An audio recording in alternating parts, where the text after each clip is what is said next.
Have you ever been alone at night? What's it all about? Through the window comes a phantom light. Over here, over there, see it everywhere. It may be yellow, may be red. It's a spooky light. When you see it coming full of colors o'er your head. That mysterious moon in your room. Light up the moon. Come creeping around. Feel the bump and never make the sound. It scares me. He's making a rain.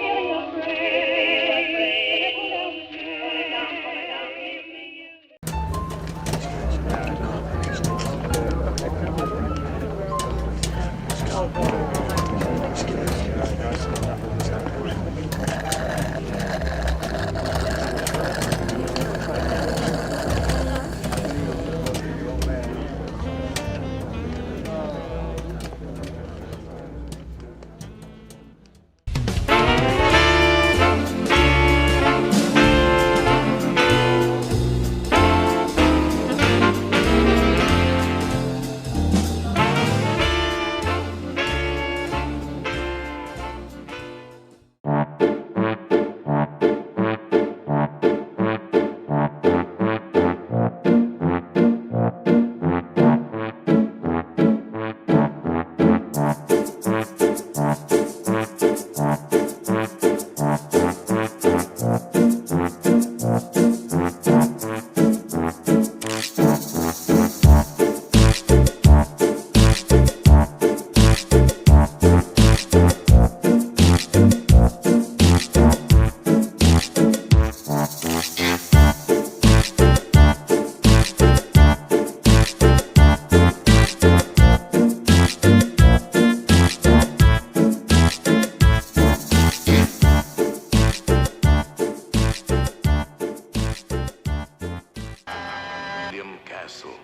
Whom the Saturday Evening Post calls the master of movie horror.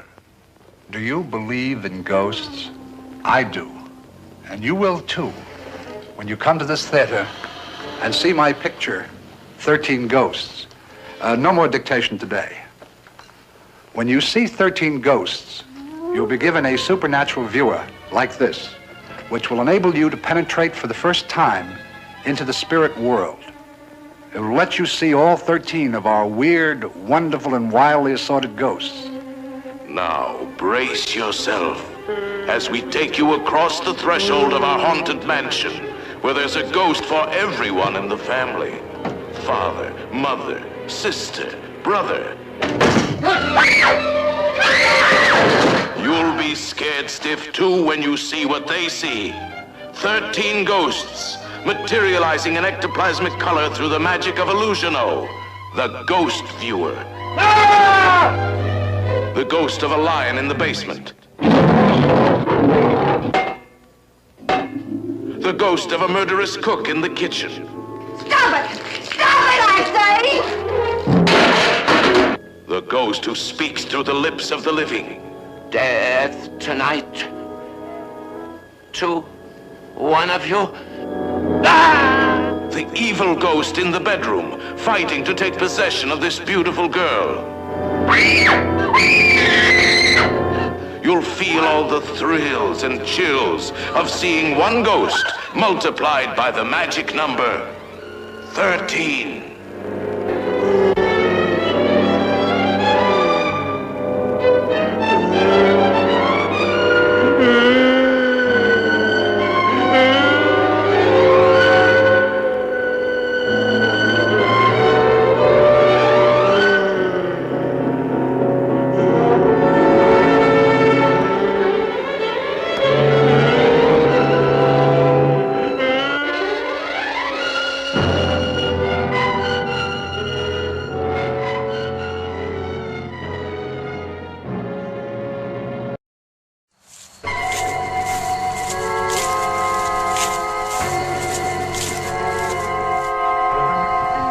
Vampires, werewolves, ghouls, ghosts.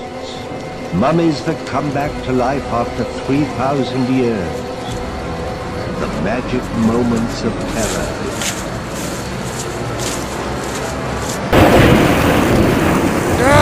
Stupid fleshies! They buried me again! Ugh. Can't believe this.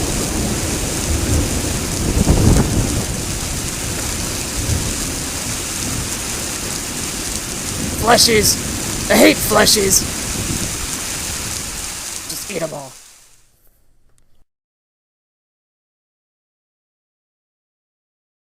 We have had a doozy of a day.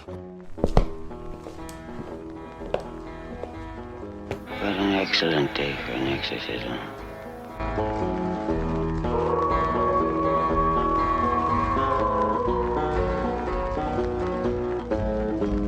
Here's Johnny! Two. Welcome to the Horror Basement and Beyond with the Big Ball Buddies and Greggy Death. Finally, he's back. I am one of your hosts, Johnny. As always, Jim Jam is here with us. Jim Jam here. Yes, we have special guest, big-haired buddy Greg. That's his new name, not Greggy Death no more. Big-haired buddy, yep. Yeah, the big-haired buddy Greg, because he's got long hair. It's a badge of honor. Yeah. And he don't care. We don't have any hair. Except on our face. Facial. Got a little bit on my chin. And Greg has me tattooed on his arm. I'm just going to say that's who that is. See, if we're going to bring that up, I think we got to bring up the See, look, that's Jim Jam. There's plenty of people watching this that probably know what this is. Now, given it's an old tattoo that needs touched up, but would you like to share what you thought of Jim Jam's goatee? Oh, I said it's just a chubby guy with a shitty goatee. Anyway. Are you shaming me because I can't grow a beard? Always. I can't grow sideburns. Is that why it's only... Oh, you got the goatee too, see? That's why I rock Fuck the goatee. you, Johnny. Goatee. He's got goatee a nice bros. goatee. Look how long it is. I could grow it like that, but I had an interview for a very professional... Johnny, don't be a size queen. Jimmy, this is a lie. I've never seen your goatee long. I've seen it kind of long, and that was like 10 months to get that long. Yeah, it takes a while. How long would it take you to grow yours?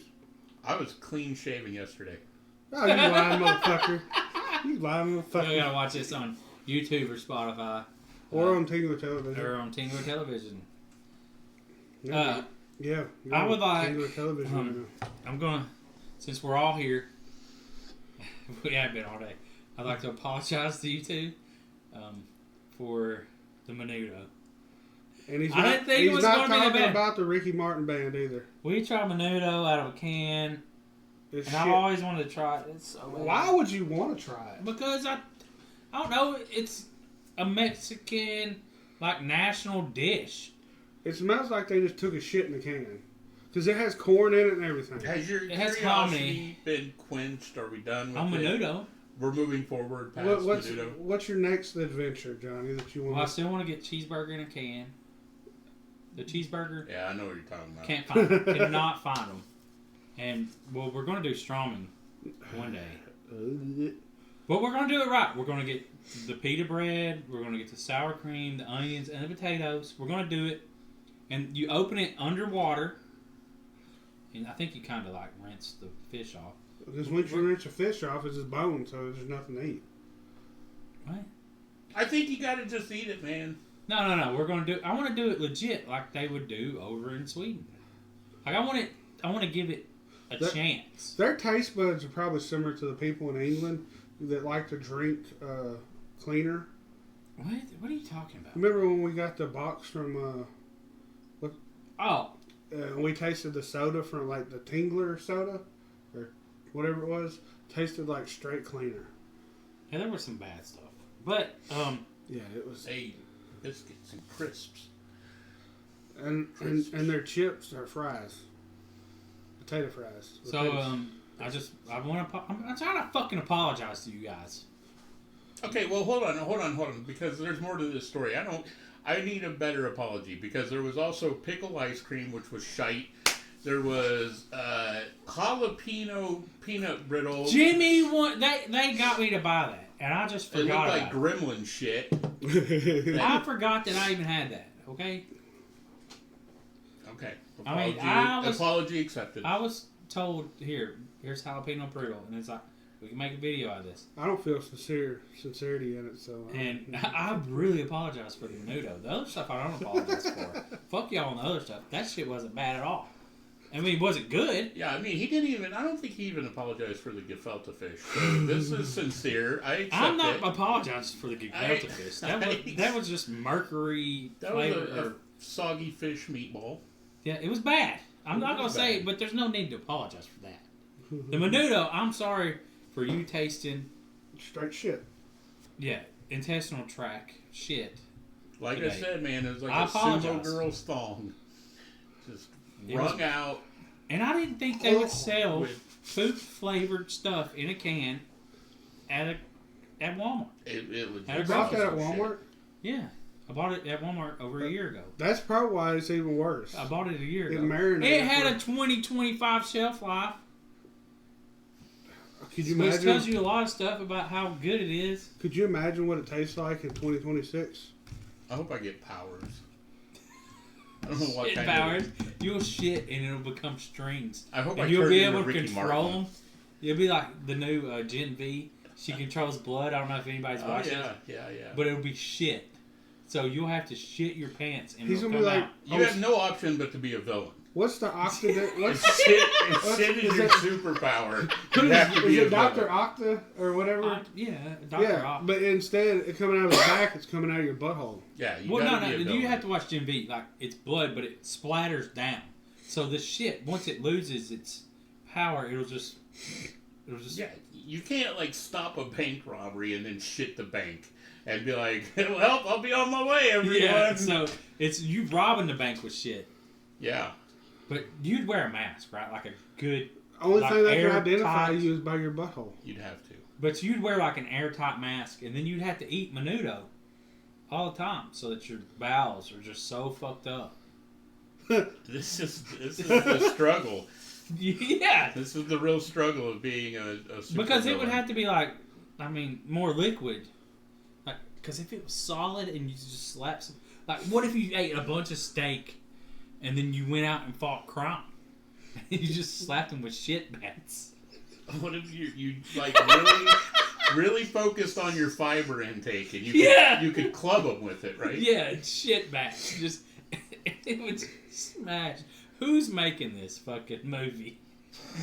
Who's making this comic book? Hey, with the shit I've seen recently, I think we can easily make them a shit. Remember villain. somebody reached out to us wanting to do like trying to do a movie that was like The dude had a butthole for a mouth. Yeah, and he's shitting their. Yeah, But so that's been done. Preacher did that, right? The kid looked like he had a butthole for a mouth, and there was something else with a girl. The girl had a butthole for a mouth. I don't remember what that was. I thought you were talking about the girl that had teeth in her pussy. But her mouth actually was a butthole. Like, it legit was. So she liked anal. She gave head and anal at the same time. It was a terrifying image. It was awful. Well, hey, that'd be a good transition. You got more anal? No, for Terrifier. Oh, I'll just mind my business over here while y'all talk about that. No, well, you could express your feelings on this movie, this franchise. Not a fan. I'm not a fan. Well, you don't like Art the Clown? No. No, I do not. I mean, technically, a mime is a clown. He's very mimey. Yeah, well, I mean, he's a mime. He's a mime. And they even mentioned it in Terrifier 2. We've talked about this before. They did mention in Terrifier 2, but Terrifier 2, like, tell me this. Do you actually think it was a good movie, or do you just like it for the gore? I don't even like it for the gore. See, I think most people like it for the gore and the shock factor, but if you watched a lot of horror movies, it's not even shocking. He's kind of funny to me the way he does shit. Yeah, I like how You like the clown. I like the humor. And the actor that plays him, he was pretty cool. I thought the actress was really hot too. So. The one with the wings. That was. She's very attractive. Very painful to suffer through her whole story of that movie. It was the story was a little out there, and that was one of the issues we talked about. Where like the story, I don't know, like it kind of didn't make sense. And then at the very end, where he was a baby or like a head, I don't understand how that's going to work. But Terrifier 3 is going to return with a Christmas theme next Halloween. 2024 Halloween. It will be here, and it's going to be a Christmas movie. Maybe we should all go to the theaters and watch it, Greg. But could you see why people would get sick watching it? Especially the scene in the bedroom. If they ate Menudo before.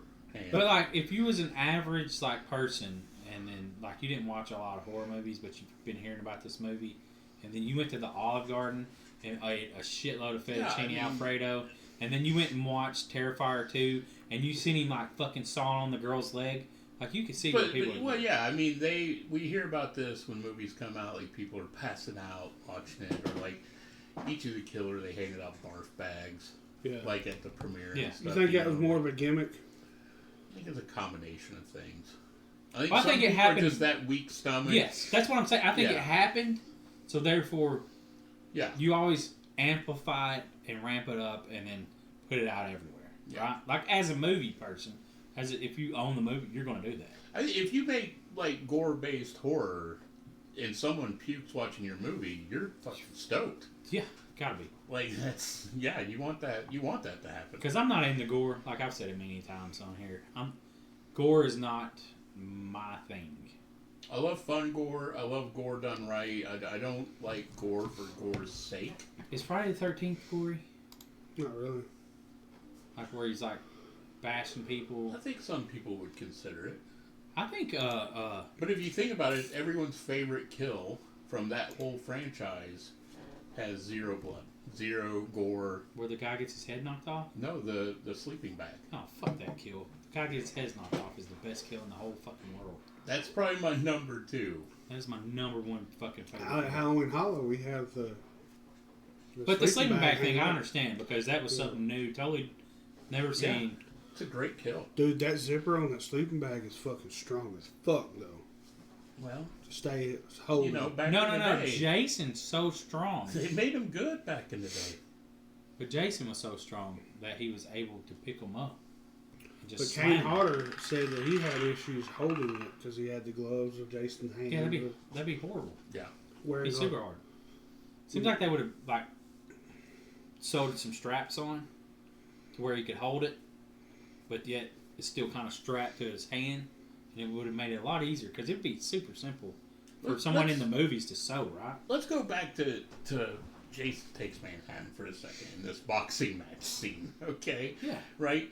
Because that dude was kind of smoking Jason there for a minute. Yeah. Right? He was like firing him up, son, but he was hitting the mask. He's hitting the mask. He's lighting him up. So was Jason giving him the old rope-a-dope? Yes. It was just the old rope-a-dope the whole time. I think so. Yeah. I mean, right? Like, let's let him think. Yeah. Let the audience think, he got him. He's going to get away. This one's getting away. This motherfucker getting away. He's going to jab his way to freedom. Yeah. And he got his fucking block knocked off. Yeah, one punch. Yeah. Got that one-hitter quitter. And as a kid, seeing that, I was just like, that. Oh, it was the coolest thing ever. So amazing. Yeah. Like, it's just the one kill that stuck with me more. Yep. Besides the porta potty kill, and then the bed kill that makes zero sense because the bed wasn't that far down, but yet he was able to spin his machete on top of his stomach, in between that and the mattress, and jab up. Maybe he gave it the old slice down, scoopy. The old scoopy up. He's so strong. But here's the thing. If you had a bunch of room, Jason's a big fella. Well, that's true. So the old Scoopy. It doesn't really work.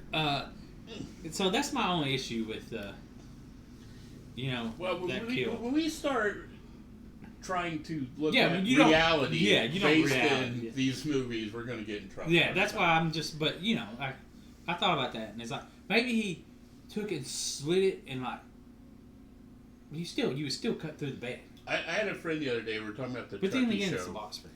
And there was like a kill or something, and she mentioned, she was like, that would never happen like that. And I'm like, we're talking about a killer fucking doll. Right? And we're worried about like some completely random thing that, that would never happen. Well, I'm the same way though. Yeah. You watch a fake movie in a fake reality in a fake dimension, and I'm still like, there better be some reality, some base reality. reality. Cannot fucking kill him like that. Come on. Yeah. How did he shoot that in a curve? No way. What was that movie? It was more of a sci-fi, but they could curve. Or... Wanted. Is that what it was? Yeah, it was poop. I like that movie. Doesn't that got McAvoy in it? It's got Angelina Jolie. That's all. My whole thing is like you don't have to think during that movie. You can just watch and enjoy people getting killed. Yeah. It's like Steven Seagal movie. Dude, horrible, but I never realized when he talks how ridiculous he sounds. Yeah, he's fucking. It's totally ridiculous. My dad loved him, so like watching the movies, like it's more nostalgia. So my dad loved watching because there was a little karate, there's a little kung fu in there. He is a badass fat guy. That dude is very fat. But when he was younger, he was legit. It was more legit. Now, his movies are. But Aikido's never been. It's always been iffy of being even a legit Dude, martial art. He looks so stiff too, but he's just like. Yeah, and he's so slow with it. It's like. I just watched an interview with him yesterday where he was saying he didn't consider Michael Jai White a actual martial artist or tough guy. Yeah, that's because they don't like each other. Because Michael Jai White said something bad about him. Michael Jai White whoop his ass. Oh, he fucking destroyed him. Michael Jai White is still jacked. Yeah. That motherfucker should have played Blade. That's Black fucking Dynamite. Yeah, he should have played Blade. He also said, I think Seagal also said that he could take Chuck Norris. So yeah, obviously there's some delusion. Yeah, going on. And you don't know if it's like a character. Or if he actually believes that shit. Do you think he dyes his hair? Believes it. Yeah, he does it. He ties his goatee. Yeah. Yeah. 100%. You can tell that's dyed. I was being like now he does the movies and like he's like in a scene, but like they don't show him fighting anymore. Yeah. It's all hand shit. So yeah, it's pretty bad now. He still does movies. Oh, he puts out 1 or 2 movies a year. Van Damme's still a badass though. He's on TikTok now. Van Damme will always be one. Is that actually him? That's not him. You think that's just a lookalike? Yeah, that's not him. Van Damme? No, on TikTok. He's on TikTok. There's a guy that sits there on Wives and just talks. It might be him. He does some cool shit. No, he just fucking sits there. I don't believe that's him. JCVD was a really cool concept. It was a really cool show. And then, he's one of the skins in the new Mortal Kombat, which is really fucking cool because they've always tried to get him in Mortal Kombat. Hey, was it Kickboxer or Bloodsport? Which one was he? Both. Which one is the one that's got the jacked Asian? Both. Bloodsport. Bloodsport. Yeah. He's thinking of Bloodsport. Oh, you're thinking... Oh, yeah, that last scene of the movie where... Chinese Hercules. Yeah, I was about to say the Asian villain of every kung fu movie. Man, I was telling my son, I was like, dude, you gotta watch this the best fight scene ever. And I hadn't watched it in years, and I watched it, and I'm like... I didn't realize how much slow-mo they used back in the day. Oh, yeah, no, man. Like, when you watch, kids today, now they can watch The Raid, which has the greatest fighting I've ever seen in a movie. But back in the day, we had... That was the legit shit, though. Bloodsport was legit as fuck. We thought that was the best ever, and then I'm sitting there and like... Oh, well, my dad loved it. He was in karate, so I was like, this is fucking amazing. Yeah. My son was looking at me like, what are you talking about? But this I was terrible. Just when you... like a slow-mo of him yelling like that. There was always one move that was like, no one can come back from it, right? The jump kick or something. It was like, that's going to lay him out. Oh my God, he did the jump kick. And you're like, now it's like, everyone's doing jump kicks. It doesn't matter. But the Chinese guy, I always really liked him. He did a lot of movies. I watched the history. He's still jacked, ain't he? No, not as much. But he was big deal in China. I mean, I think he had his. But I think he moved to California. He got out of China. He lives in California. His net worth's only like $1 million or $2. But like he lives, you know what I'm saying? Beating all three of us combined. But living in like California, Los Angeles, probably not that much money. Yeah, it's probably not so great. But yeah. We'll move on to something that's going to be awesome. Hopefully, Ghostbusters Afterlife sequel. Yeah. Promo teases something strange. We will go over to this real quick and watch this on X. So yeah, we're gonna mute this much. Oh. Yeah. Power on. Auxiliary in.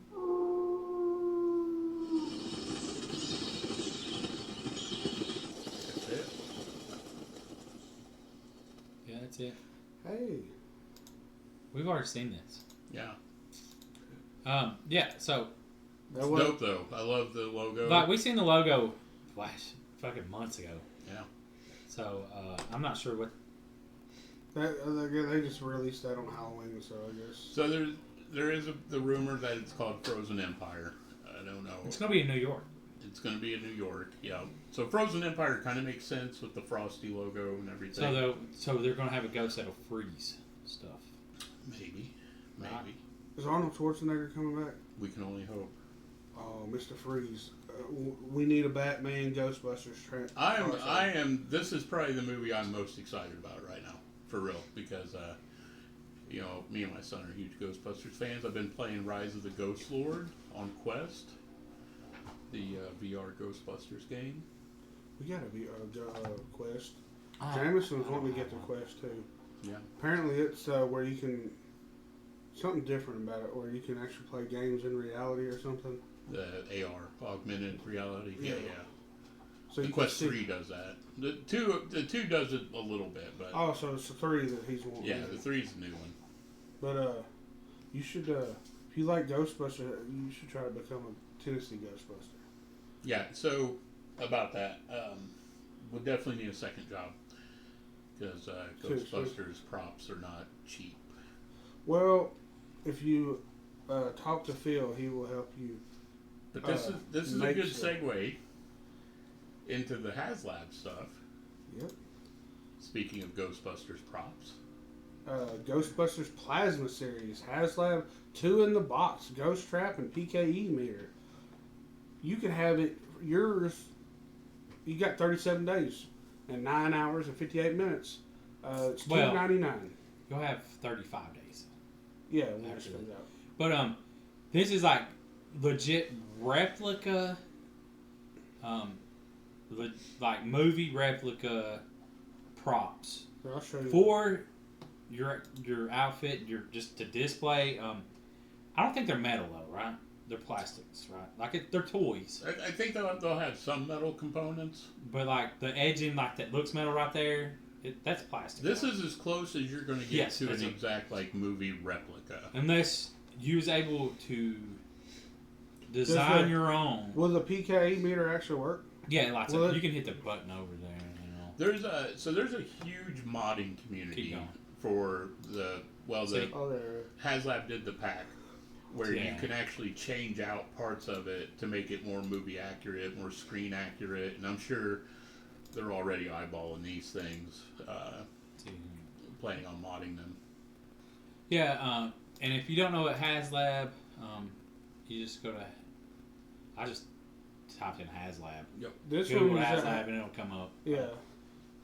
HasbroPulse.com. But they do stuff like this where they have to get the amount of people to back it, or they just won't do it. They're the reason why the Optimus Prime Transformer truck ever happened, where he actually changes in. You could have got it if you got on ground level. It's a lot cheaper to get in on this crowdfunding thing, because if it don't happen, then you don't lose your money. It's not like Indiegogo or Kickstarter. They're going to fucking make it.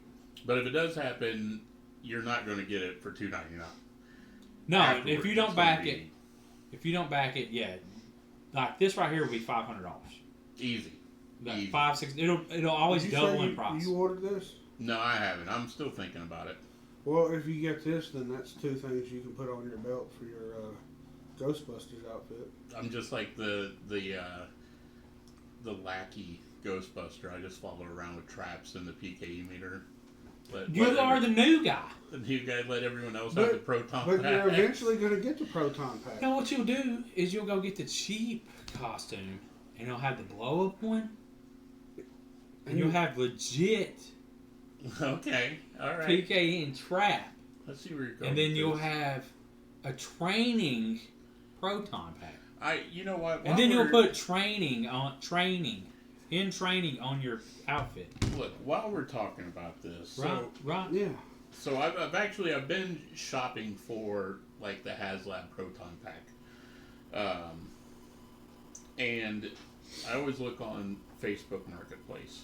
Okay, now there are some atrocious homemade proton packs on there. So let me just say this for one. God, I'd love. Let me say for starters, if you made this for your kid, props to you for being a badass parent, right? For like taking the time to make your kid's outfit or whatever. Like, I love that. But could you at least fucking try to make it look like the source material? You know what I'm saying? So here's the first one. I don't know how well we can see it.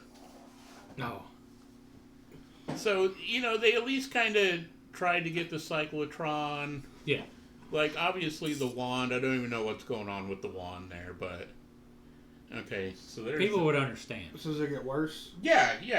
People would understand what that is. So, and then we have this thing, which is actually, there's a kid wearing it. I'm trying to get all... Maybe the kid made it. Out of here. But what the fuck is this thing? Like... What's wrong with it? Well, okay, so I'm assuming they try to make a cyclotron. They put it way off to the side for some reason. For some reason, there's a whole light on the side. Well, it's a kid's freaking... I think you're going to do it right, motherfucker. That's all I'm saying. Like, that thing ain't fucking catching a ghost. It ain't catching it. It's catching a fucking beatdown by some Ghostbuster bullies when they see you with your busted-ass proton pack. Look, I'm just saying. Is that worse than that, or is that about the worst for you've seen? See, those are bad. But, see, okay, here's a good one. I don't know if this looks like they probably took the, That's really good. Yeah, it's really good, right? So it looks like they probably took, like, the Spirit Halloween and kind of modded it.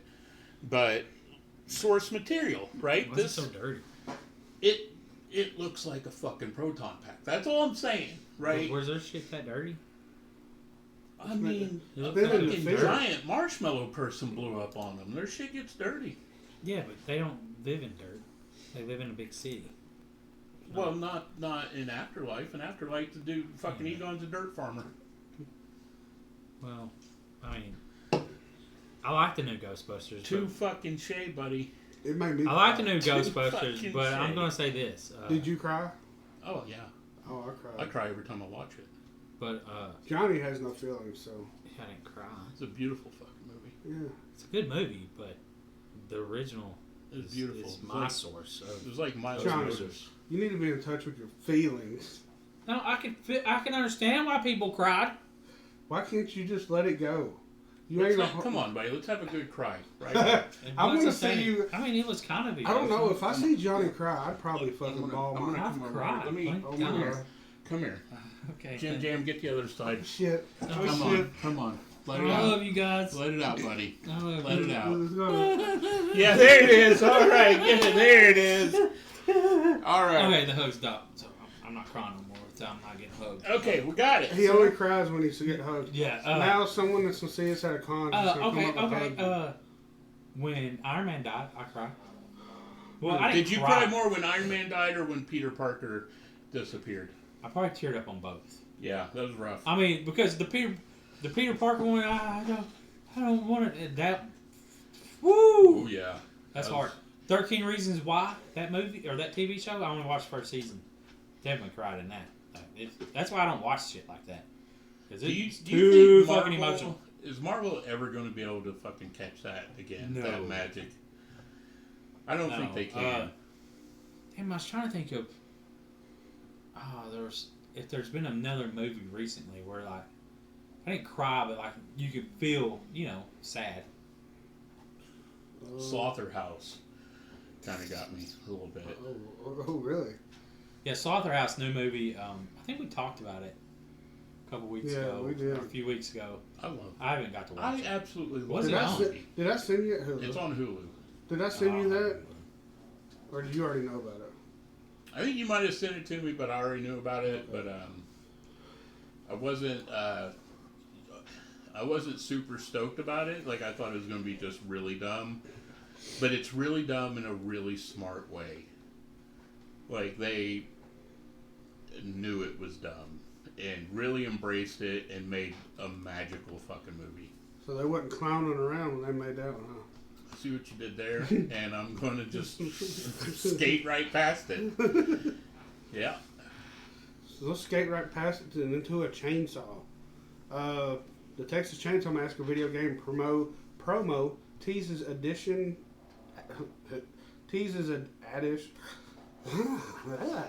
of new characters, new map. There we go. I got it out. Took me a while. Please tell me I can play as Matthew McConaughey. That would be great. What are we talking about? Look up.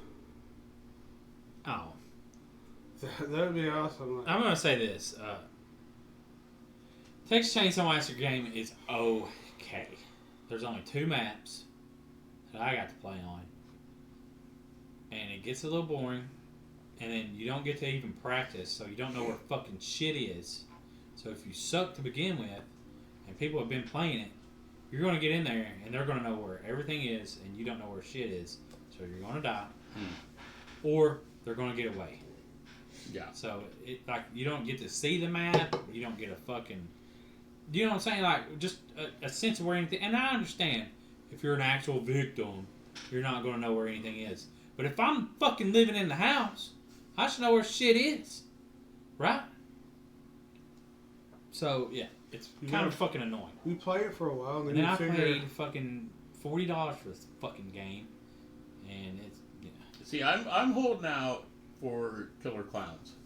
Because that looks super When is that sick. going to release?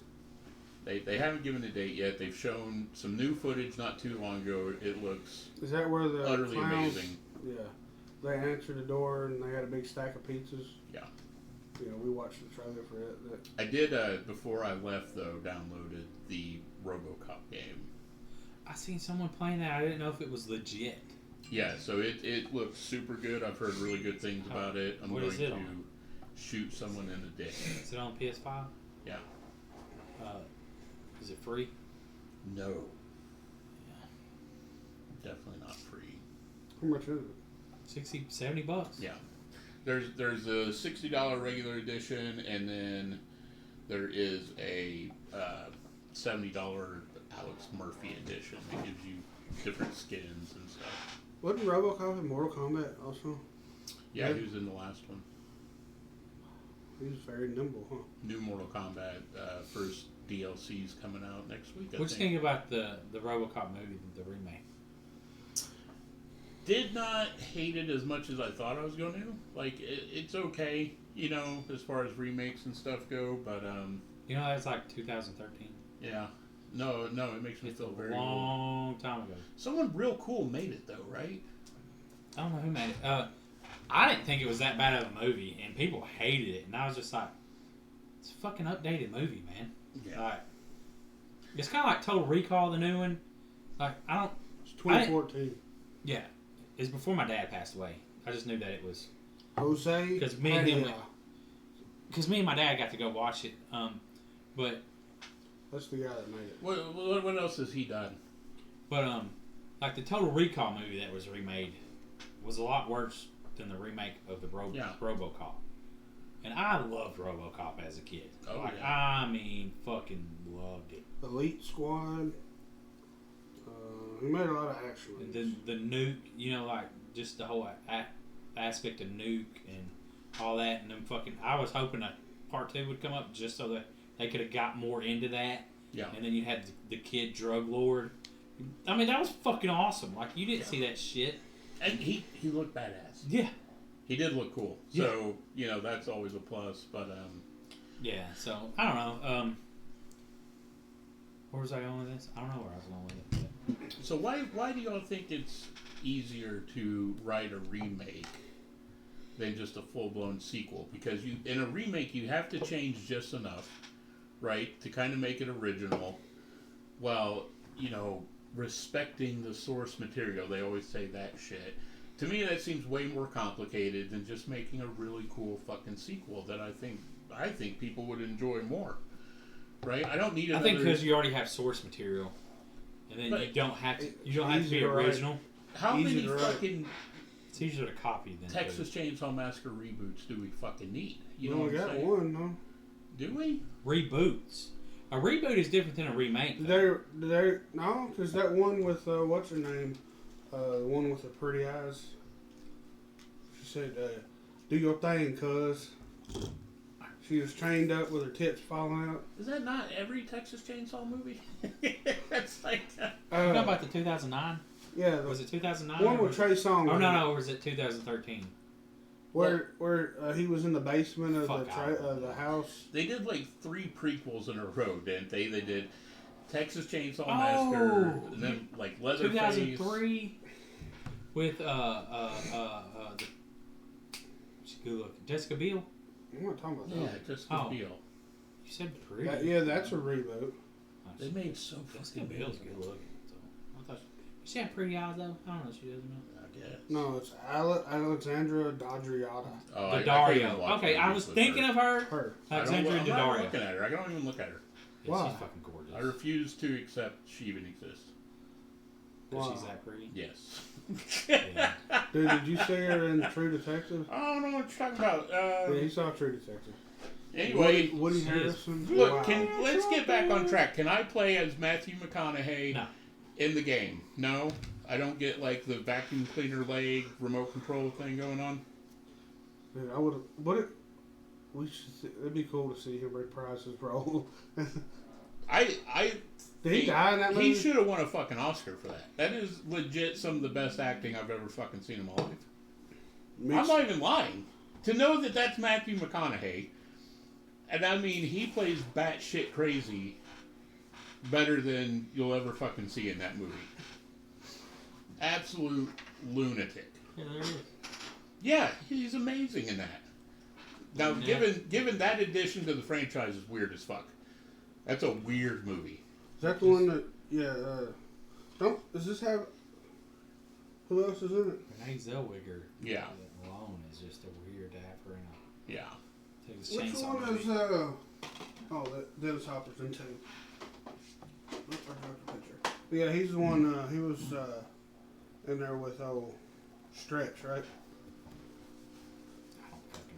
Yeah, I just remember him. He had like remote controls for his leg.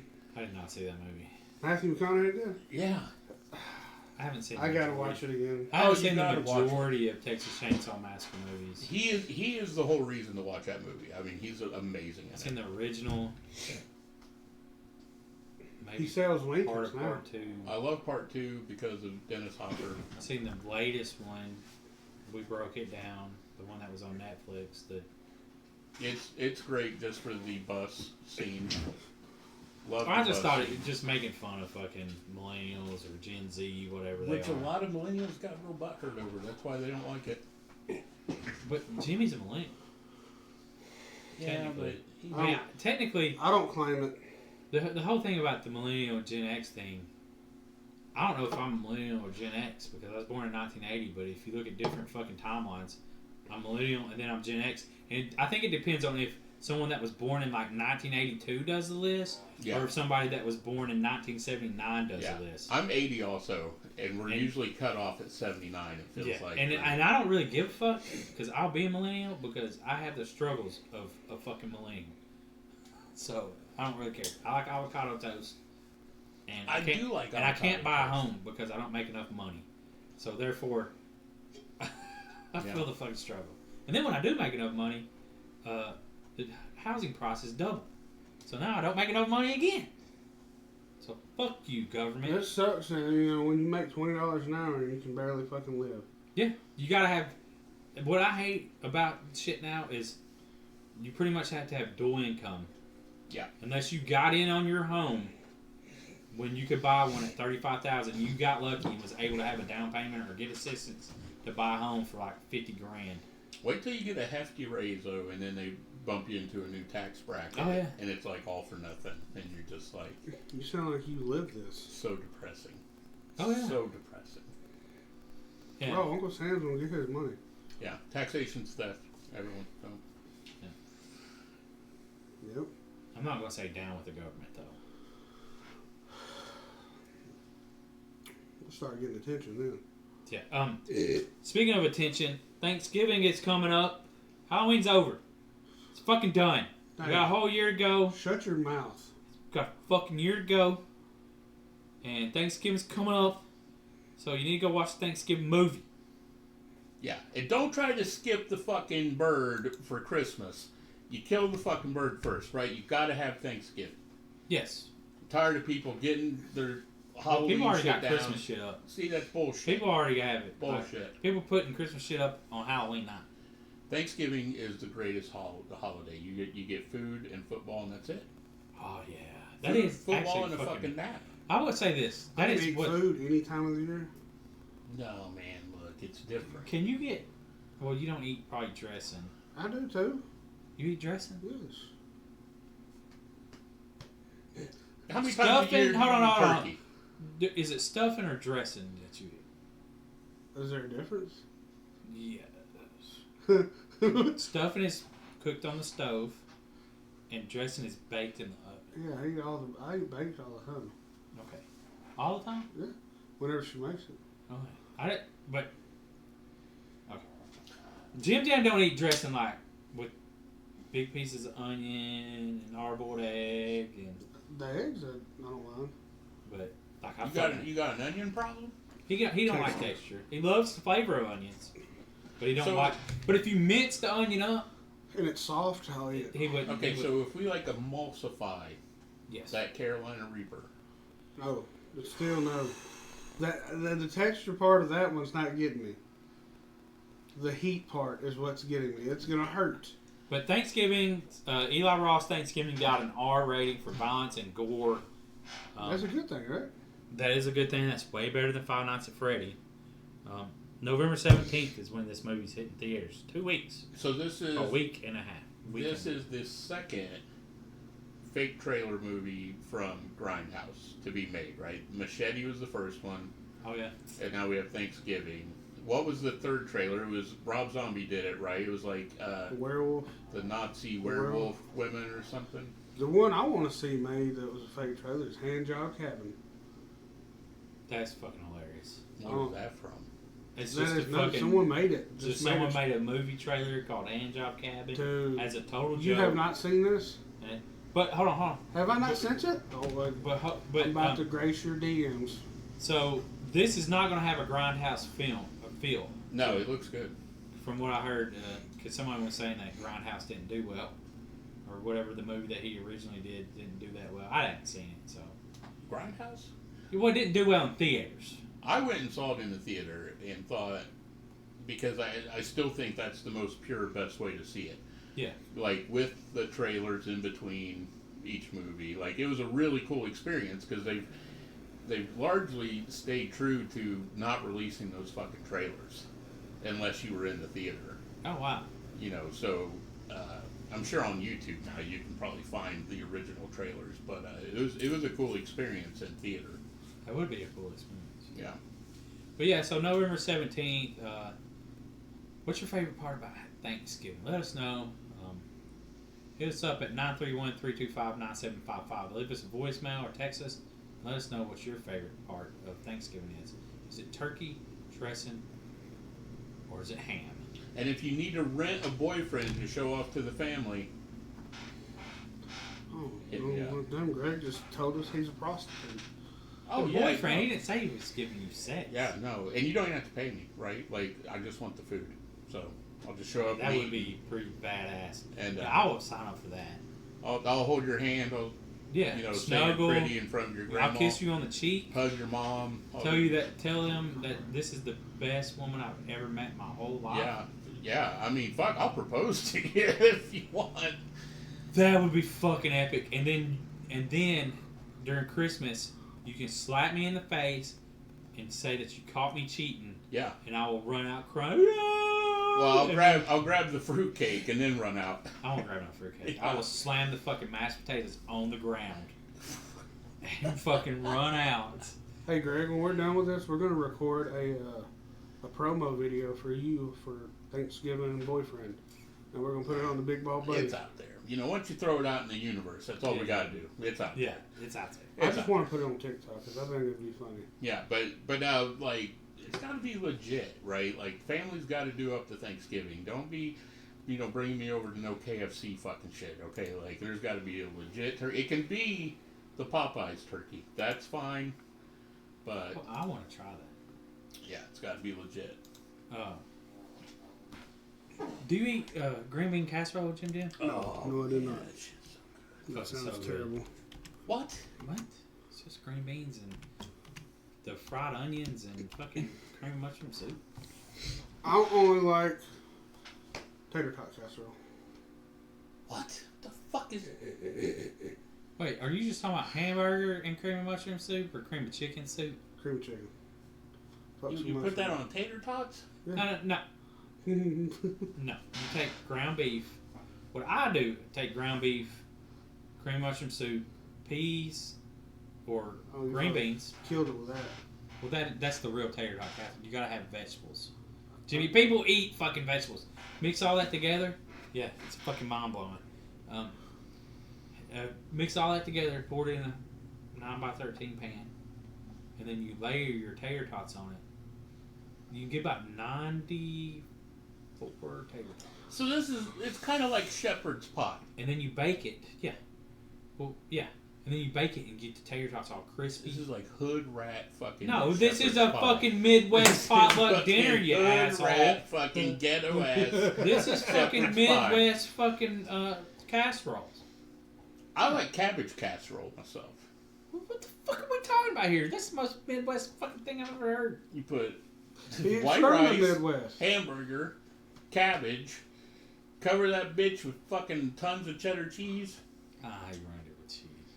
Hey, chili dog casserole is really good. I don't think I can eat hot dogs anymore, guys. I don't. I choose not to. I'll be honest. Like every time I eat a hot dog now, the back of my foot starts hurting. like it's some sort of fucking gout or something. Like whatever's in there, it's like inflammation, and like the heel of my foot will hurt like a motherfucker. Probably, yeah. They're way too. I try to avoid a lot of processed stuff, and that's I think it's the most processed food there is. And it happened when I ate one of the cheapest fucking hot dogs. Is it the pink one? That's not the cheapest hot dog. Pink.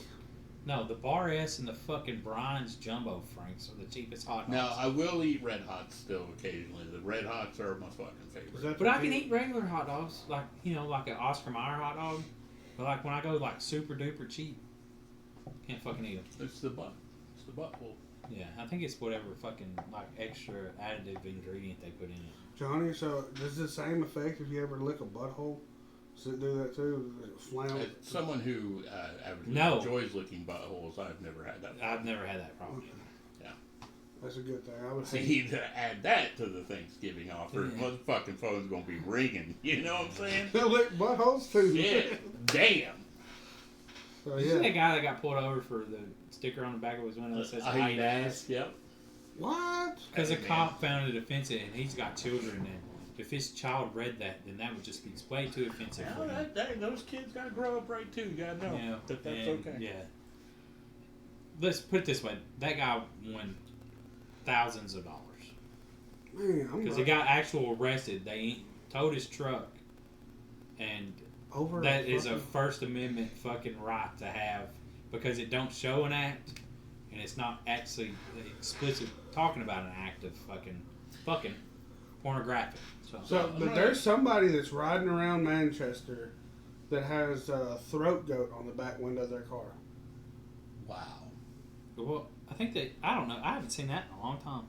I seen a picture of it somewhere. Yeah, I seen the actual fucking car, the SUV. So was it a woman driving? Please. I don't know. I couldn't. If I would have got next to it, I'd be like, "Can I find out?" Last night I was. I mean, right? Like you gotta ask, right? Like, is it wrong to ask someone that if they have throat goat on the back of their window, is it wrong to say, "Can I find out if that's true?" I know. I mean, I mean, is that inappropriate? Would that be stepping over a line? It seems like they're. Or would it be inappropriate? Yeah. Would it be inappropriate to say how much to experience a throat goat experience? I would just pull up and say I call bullshit. Yeah. And then see if they would try to prove it. Yeah. Can you prove? But then you find out it's like a big old hungry dude. So? You're gonna find out it's still. Hey man. $20. I mean, you know my saying. If it's pretty, fuck it. There is no gay. So. I always heard that if your balls don't touch, it's not gay. If the other dude's crying, it's not gay either. I always just heard like if that's as long as right. your balls. Ain't that right? No, it's just your penis is so big. Yeah, I mean, there's a lot of reasons he could be crying. You know, he could have just watched fucking Infinity War. He could have just ate Menudo. Or you could be throat goating him and he's crying because it's not big enough. Yeah. Post Menudo. You can unplug it if you want to. No, I can't. But yeah. Don't unplug it yet. I want to watch Don't this. unplug the lamp. Hand job cabin. Here we go. No, we're going to watch it off there. Oh, okay. Should we watch it on there? No, we've already watched it on there. All right. But this was an interesting podcast. Yeah, it was a lot of fun, Greg. Fun, yeah. Greg, come down. Are we still podcasting? Yeah. It'd be super random. But I guess that's all we got, y'all. We out. Best episode ever. Peace. I agree. Now it's time to say goodbye to the basement guys again. They would like to thank you folks for kindly dropping in. You're all invited back next week to this locality to have a heaping helping of their hospitality. Or that is, spooks and spells. Take your shirt off. Y'all come back now, you hear?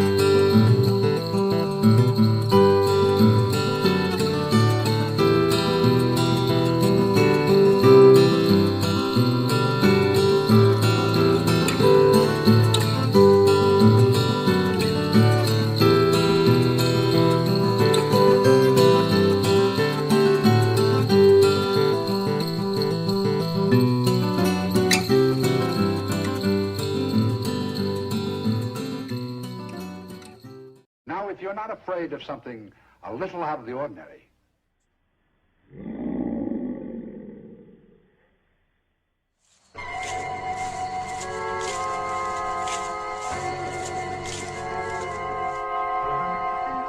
Vampires, werewolves, ghouls, ghosts.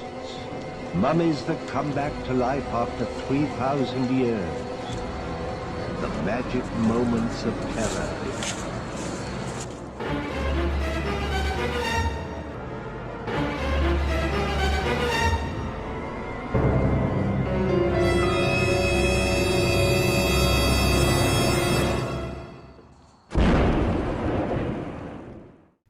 Look, Skellycat, if I have to wear this headpiece, you have to wear the tailpiece. Meow. Why? Well, it's for my Thanksgiving special. Look at my set. I've got it all decorated. Oh, hey, greetings, plushies, and welcome to Sally the Zombie Cheerleader's School of Horror, or how the incredibly strange Thanksgiving holiday that stopped gobbling and became a Sally the Zombie Cheerleader special.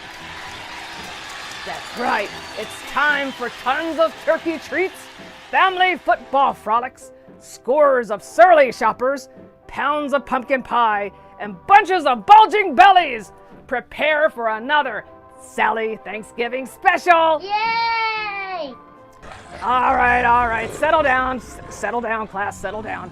And since Thanksgiving is full of strange traditions and events, I decided to match this strange holiday with an even stranger film. But before we take a deep dive into a plethora of psychedelic prancing, absurd acid-washed zombies and hypnotized hitmen...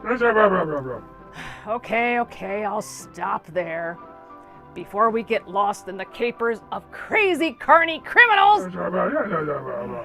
Fine. Let's discuss today's class objectives. So grab your seats, fleshies and fiends, sharpen that number 2 pencil, and start taking notes. I'm in dispatch. Send more paramedics.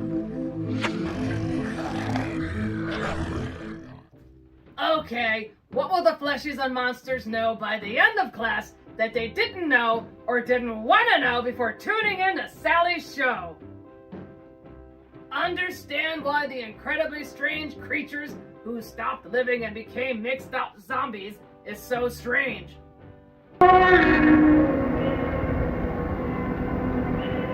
Over here, dear. Well, the title kind of says it all. Anyway, explain the difference between acid-washed zombies, hypno-zombies, and traditionally made zombies. Out of the ruined place, and as the morning mists had risen long ago when I left the forge, so the evening mists were rising now, and in all the broad expanse of tranquil light they showed to me. Stop that! Because plushies can't leave a good thing alone! Understand the importance of a good dance number, or a pseudo-choreographed dance routine.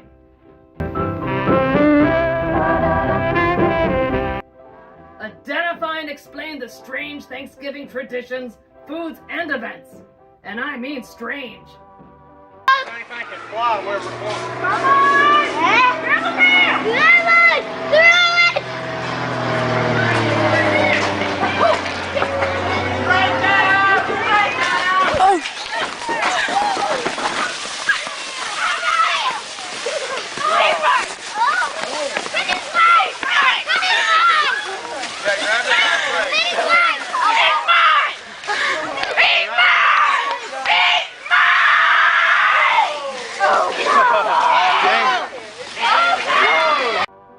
Explain why the Hypno Hitman is killing random nightclub fleshies. Well, someone has to, I guess. Oh, and for materials, well, you just need me, Sally. And pay attention! There will be a test at the end of class. And the class assignment? Well, we'll get to that soon. But first, a few silly fun film facts about the incredibly strange creatures who stopped living and became mixed up zombies.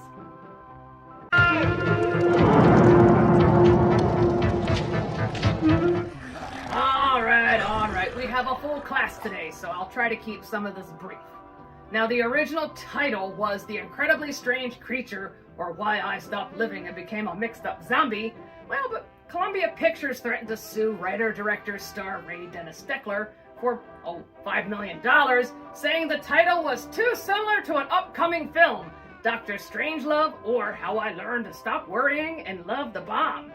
Well, Steckler, amazed that Columbia would feel threatened by a $30,000 movie, phoned the studio to try to straighten things out. Well, he had no luck until Ray finally talked to Stanley Kubrick. When Steckler suggested a new title, Kubrick accepted, dropping the matter. Now we have this incredibly strange film. Gentlemen, you can't fight in here. This is the war room. Stop that! That's not even the film! Anyway, the cinematography camera operation was done by 3 men who would go on to become A-list directors of cinematography. Joseph V. Maselli, Vilmos Zsigmond, listed as William Zsigmond, and he would later go on to win an Academy Award for his work on Close Encounters of the Third Kind, and Laszlo Kovacs, listed as Leslie Kovacs. And if you don't know who they are, here are a few films associated with their work. They catch the ghost that won't stay dead. Great. That's it. It makes my day. And how did Ray Dennis Steckler get these guys? Well, all 3 were just starting a career in cinematography. In fact, Zsigmond considers his work on the incredibly strange film his big break. The $38,000 budget was the highest cost of any Ray Dennis Steckler feature. Well, that explains the swinging special effects. Theater employees and Ray Dennis Steckler, while at some of the screenings, wore monster masks and dressed as rampaging zombies. They would run through the theaters scaring fleshies. I think they played this gimmick up until the late 60s. Well, it's a shame they didn't use real zombies. All of the musical numbers were filmed in one day, probably because of the $38,000 budget. Studio filming was done in an abandoned Masonic temple in Glendale, California, once owned by Rock Hudson. Brett O'Hara, who plays Madame Estrella, was Susan Hayward's usual stand-in. I wonder who her unusual stand-in was. Neil Stillman was a mailman for the business where the sets were built. One day, as he delivered mail during filming, Ray Dennis Steckler asked him to play the barker. Ladies and gentlemen, step right up. Hurry, hurry, hurry. See this spectacular shooting show and death display. Stop that! Really? Ugh. Filmmaker Ray Dennis Steckler re-released this film several times with different titles, such as The Incredibly Mixed Up Zombie, Diabolical Dr. Voodoo, and The Teenage Psycho Meets Bloody Mary. Why? Well, typically Grindhouse movies reran the same low-budget films until attendance dropped. And instead of buying a new film or license, they just changed the title of the same old film. The movie was filmed in Bloody Vision and hallucinogenic Hypnovision. The latter is merely a spinning black wheel with a white spiral that appears when Madame Estrella hypnotizes her victims.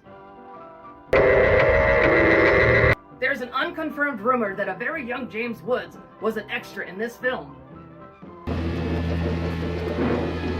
Sometimes I wonder why I bother. This film was touted as the first monster musical, beating out the horror of Party Beach, released in 1964, by a month. Hey, do we get a dancing monster in this film? While teenagers prepare for a secluded slumber party, terror strikes from the bottom of the sea. Alright, our class assignment is to watch the 1964 classic, The Incredibly Strange Creatures Who Stopped Living and Became Mixed Up Zombies. But before we start, let's go over a few vocabulary words and movie goofs. So, vocabulary words. Big bad villain. Estrella the fortune teller who uses her evil powers to make zombies. Hypno-zombie. What Jerry becomes after Estrella puts him into a post-hypnotic state to do her murderous stabby strangle bidding. Comedian. What the fleshy in the nightclub aspires to be but fails miserably. Black cat. What the drunkard dancer Marge Nelson sees in her dressing room, seemingly setting off the movie's events. Meow, meow, meow, meow, meow, meow, meow, meow, meow, meow. Go take a nap. Jeez. Acid wash. What is splashed onto the victims of Estrella, turning them into disfigured zombies? Well, except for Jerry, who's physically and mentally okay, except for a bit of scarring. Disney acid dream. Jerry's dream sequence. Wrong acid trip. Femme fatale. Carmelita, the exotic dancer. She tries to lure Jerry to be hypnotized. Igor Wannabe, the character Ortega. Well, his Hatton-esque facial disfiguration may be one of Estrella's earliest acid-washed zombies. Stop that! Ham. Estrella as she delivers much of her dialogue with more relish than a New York hot dog cart and with a bug-eyed expression that would put Marty Feldman to shame. No, it's pronounced Igor. Mega title. The Incredibly Strange Creatures Who Stopped Living and Became Mixed Up Zombies was also known as the second largest titled horror film at the time of its release in 1964. Well, what's the longest? Night of the day, of the dawn, of the sun, of the bride, of the return, of the revenge, of the attack, of the terror, of the evil, mutant, hellbound, alien, flesh-eating, zombified, subhumanoid living dead. Part 2, in shocking 2D. Okay, the last one I didn't feel like saying because the title was so long. That was released in 1991 and is currently the longest titled horror film. Yeah, I wonder if that movie's on public domain. Anyway. You realize that fluoridation is the most monstrously conceived and dangerous communist plot we have ever had to face? Hey, maybe that's why Kubrick was so annoyed in 1964. He just wanted the longest title award. Oh, brother. Oh my. Zombie apocalypse. Attempted, but it's hard when you only have 4 zombies that are killed so quickly and easily. More on that later. Alright, class, settle down, settle down. You have your vocabulary words. Now it's time for movie goofs. Where you been? You should have been home about 10 to get the sugar out of shade. Okay, movie goofs. This is the part where you should take notes, so pay attention! The big hole on Madame Estrella's face keeps moving. Sometimes it's right next to her lip. Other times it's below it. Other times it's an inch or two above it. And sometimes, I don't know, I'll point that out later. The climax of the movie begins at night, then immediately switches to broad daylight. I don't know. Alright. You have your vocabulary, words, and movie goofs checked off.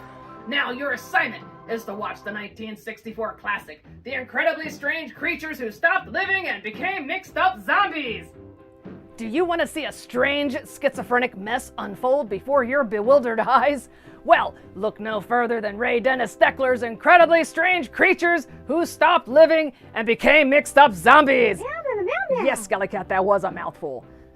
And so much more. Anyway, this cult classic is known for its lengthy title, outrageous poster, and everything else in between. And the plot? Oh, what's that? A plot or storyline, it's a mysterious mistress in the world of Ray Dennis Steckler's films. So I'm sure some of my fleshy students are wondering, what's going on in this film? What is this plotless, and I mean plotless film? Well, I would love to know too. If someone has a clue, please let Sally know. Anyway, in the opening sequence, we have a gripping scene of Madame Estrella and her monstrously deformed hunchback servant dumping acid onto the face of a nasty drunk who spurns Estrella's advances. Cut to a few dance scenes, and it all goes strange from there. And all this crazy chaos makes the incredibly strange film the first incredibly strange, acid-splashing, hypnotizing, zombie carny monster musical! Oh, and if you think this film is too absurd to describe, its sequel, One More Time, released in 2008 by Ray Dennis Steckler, well, it's even more ridiculous. So I've decided to show the lesser of the two psycho absurdities. You're welcome. All right, settle down, class, settle down. Let's go to the incredibly strange creatures who stopped living and became mixed up zombies. I'll see you in the next break.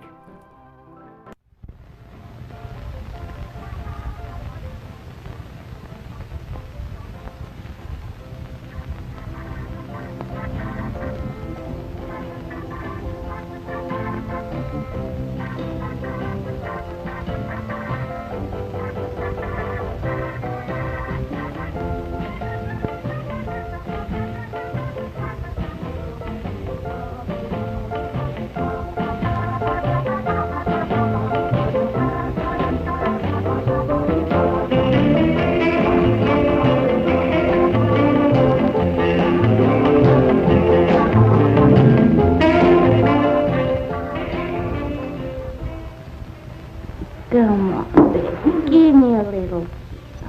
Oh, go away. You shouldn't have done that. I told you to keep your filthy hands off of me. Hey, you know, one for that sister of yours, Carmelita, I never would come around to dump. You couldn't buy enough booze to make me go for you. Why don't you try some of those sideshow freaks?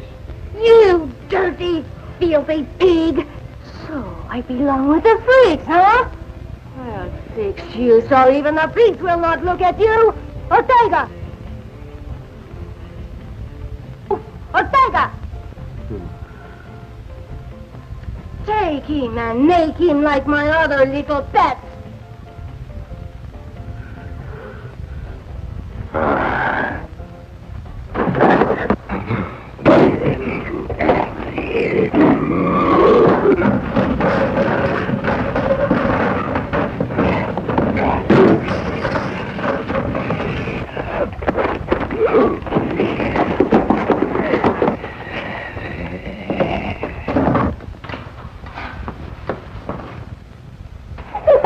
You pig! I made you laugh! No!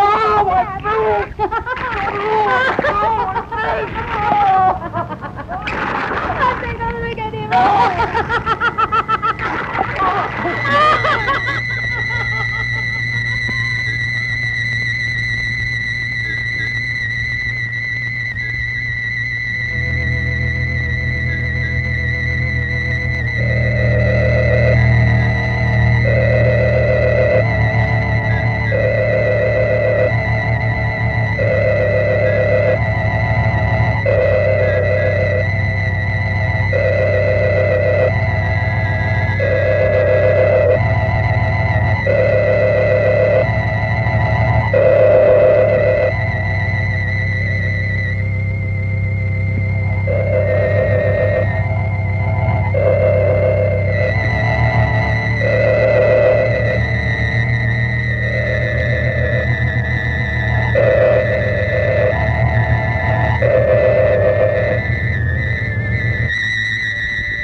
What's wrong? That cat! Get it out of here! All right, but why get all shook up about a cat? I can't stand them. Every time I get near one, something strange happens to me. Why don't you lay off that stuff? Why don't you lay off the father routine? Look, honey, I'm just trying to give you a friendly bit of advice. Those mistakes in your routine last night almost cost you your job. Okay. Okay, I'll give it a try. Just for you. Look, I'd rather you did this just for yourself. Maybe so. Maybe not. I think it's about time we left, Harold. What do you think?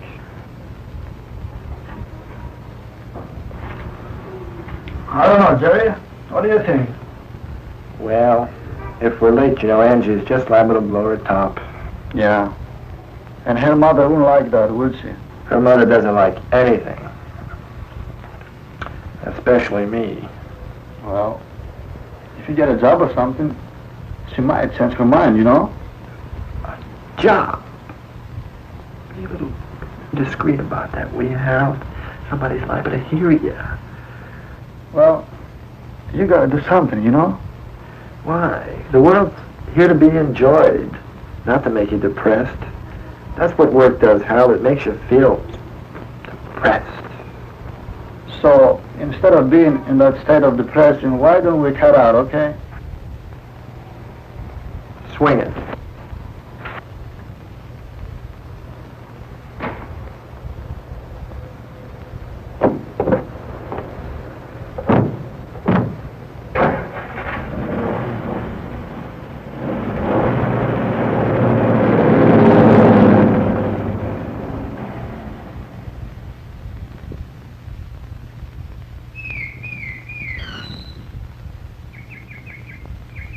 No. No, I'm sorry, Phil, I can't. No, I made other plans for the day. Uh-huh. Okay. Bye-bye. Who was that? Oh, Phil. He wanted me to go to the beach with him today. Well, why don't you go? I can't. I have a date with Jerry.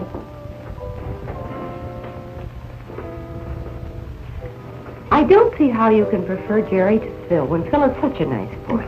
I like Jerry. Phil just isn't my type. You're fascinated by Jerry because he's different.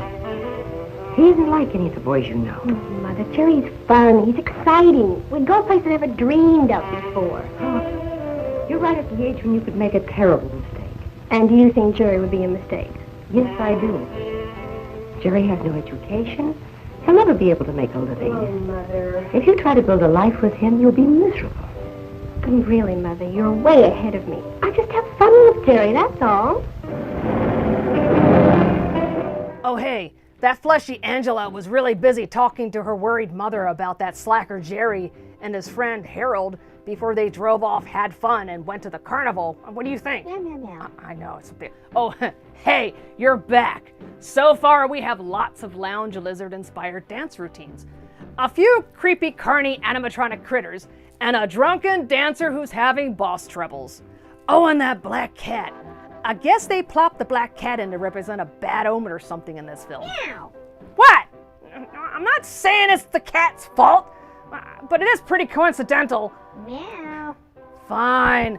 The black cat is a good kitty with nothing to do with the impending doom.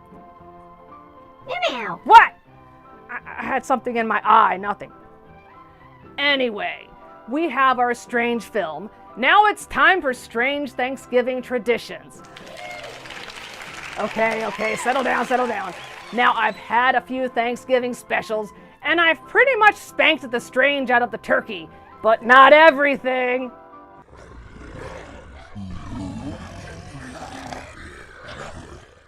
Okay, so they're not all traditions, but they all do occur in Thanksgiving. The first one is the easiest, and that's strange Turkey Day food. Now, I did cover scary Thanksgiving food in one of my recent Thanksgiving specials, but just in case you missed it, I have the link right down here so you can watch the show later. Anyway, our first strange Thanksgiving food, orange creamsicle Jell-O, because you can never have enough weird Jell-O-infused goodness.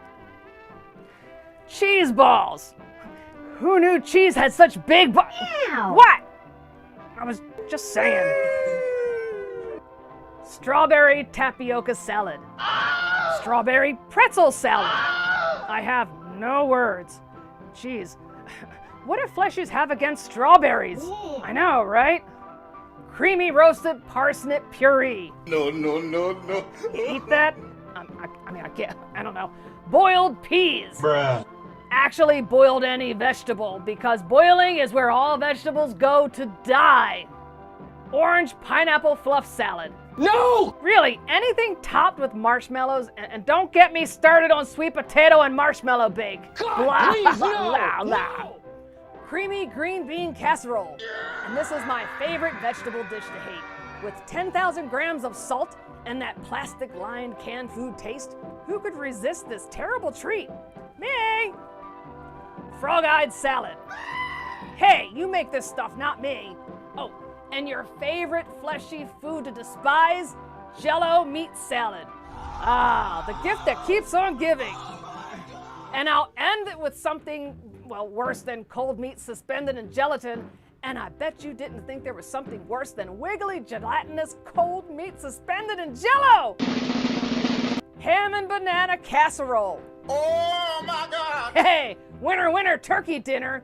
Are you okay, Skelly Cat? Okay, I think Sally has done enough damage. I'll see you at the next break. Deep breaths, everyone, deep breaths. It's gonna be okay. Oh, Skelly Cat, do you need a barf bag? Skelly Cat.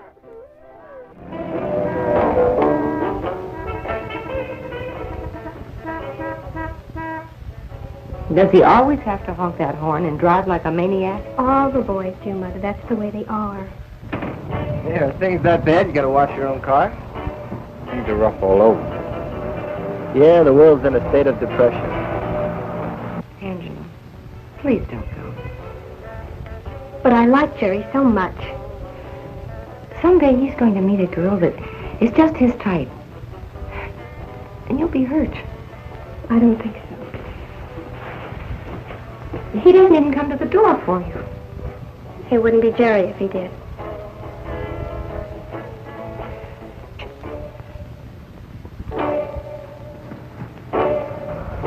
Angie, baby.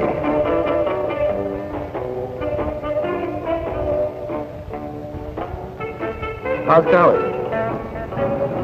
Fine. You should try it sometime. No, thanks. The world's my college. Let's go. See you later, Madison.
Get your tickets here! Get your tickets! Get your tickets! Get your tickets! Get your tickets here!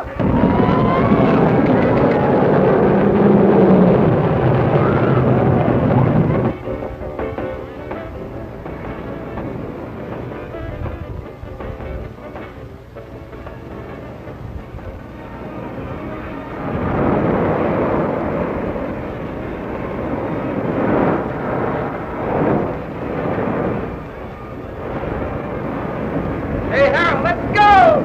Hey!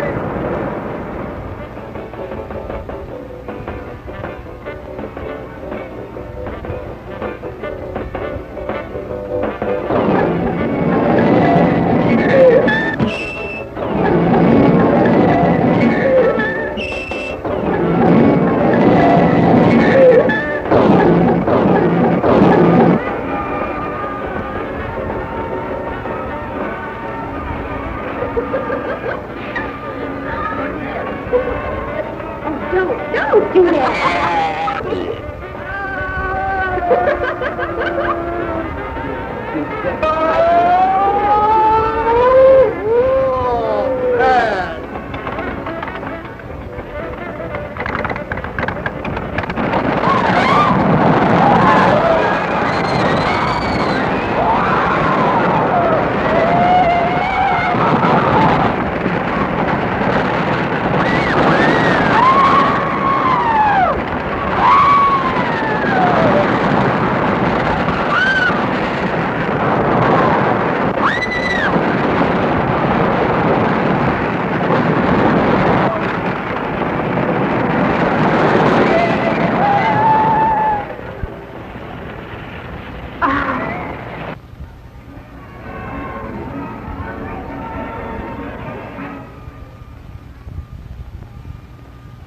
My first night on the floor was a real spectacle. And that's the last time I'll drink before a performance. The manager wanted to fire me, but he's a friend of mine, so he wouldn't fire me. I talked him out of it. But my wife did say, now she's really something, if I didn't stop drinking, she was going to leave me. Boy, I'm sure going to miss her. But you know, with my wife, there are two sides to every argument. My wife's and her mother's. But they're really wonderful. Miss Marge Nielsen and Mr. Bill Ward. Let's have a big round of applause for them.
Marge, are you all right?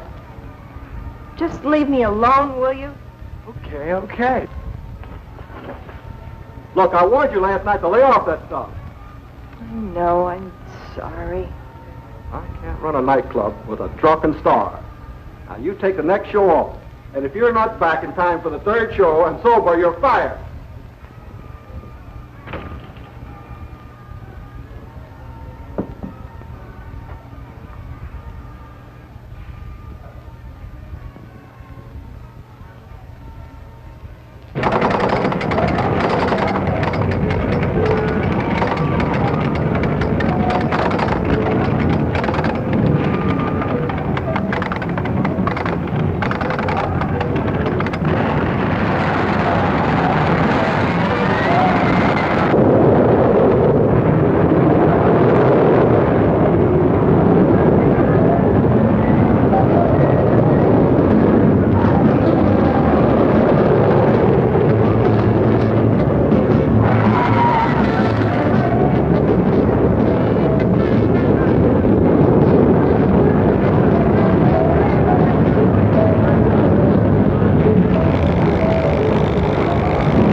Folks, the biggest bargain to hit the Midway. They'll thrill you. They'll chill you. You'll even ask for more. 20 beautiful girls, supple as a serpent, twisting, writhing, and winding. The most spectacular show ever to hit the Midway. The Garden of Eden, folks, and none of the trees have leaves. Adam and Eve never had it so good. Vibrating and writing right here on our stage. See everything, folks. Only 50 cents. The biggest bargain to hit the Midway. It's not on film, folks. It's a living, breathing, vibrating show right here on our stage. You say that isn't enough. You say you want more. All right, after the show, we raffle off one of the girls. You may be the lucky one. Yours will be the pleasure of a private show.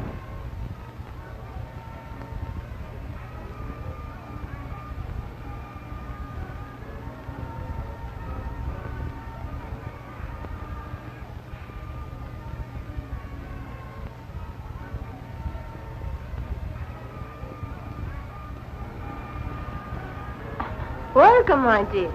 Won't you sit down? Thank you.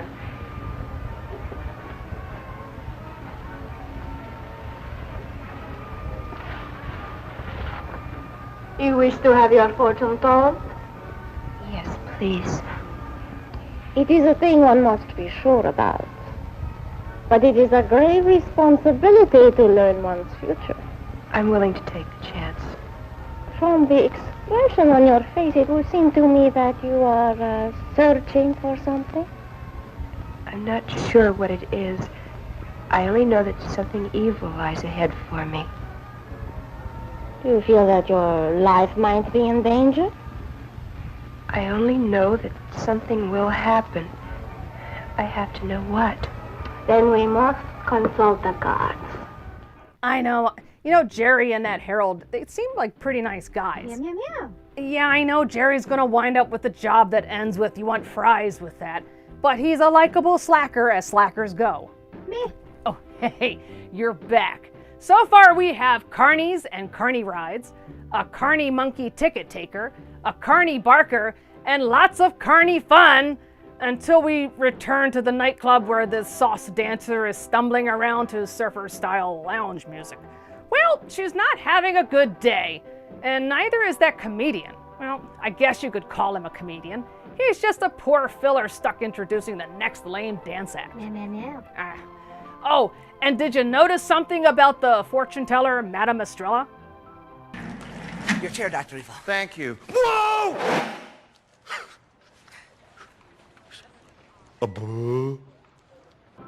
Yeah, that's it.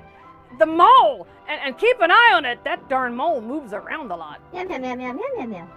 Well, maybe they needed a huge mole so it'll be seen on the big screen. I don't know. Anyway, I think the mole is just one more strange layer. And speaking of strange... Are you sure? You don't understand. So if the strange food and film haven't gotten to you yet, maybe the strange Turkey Day traditions will finish you off. National Thanksgiving Turkey Day Pardon. Well, since the 1940s, Well, officially since 1989, U.S. presidents have been pardoning a turkey before Thanksgiving. In a televised ceremony, the president is presented with a live domestic turkey, which he pardons. The turkey is then sent to live out the rest of his days at Mount Vernon, the former estate of President George Washington, as opposed to ending up as someone else's dinner. Well, I guess the frozen turkey in the picture is there to remind the turkey to behave or else. Turkey bowling. Forget bowling balls and bowl with an oiled up frozen turkey using soda or water bottles as makeshift pins. This bizarre tradition started in 1988 at Lucky's grocery shop in Newport Beach. And the bowlers use the aisles as the alleys to bowl their frozen turkeys.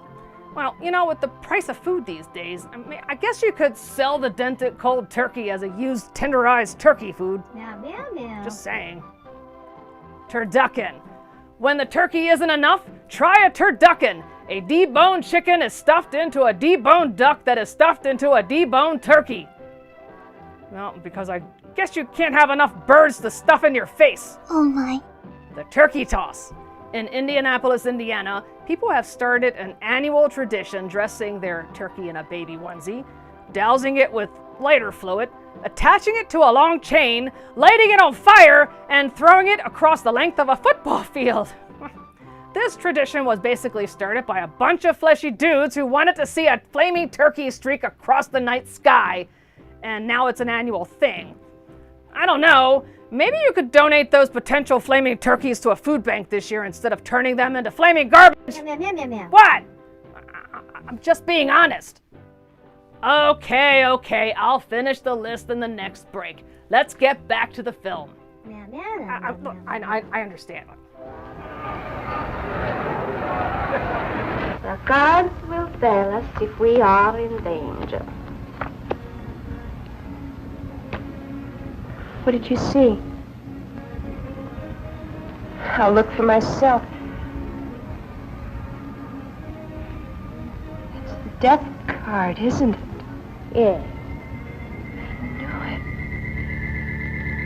I knew it. I knew it. No! Look my way!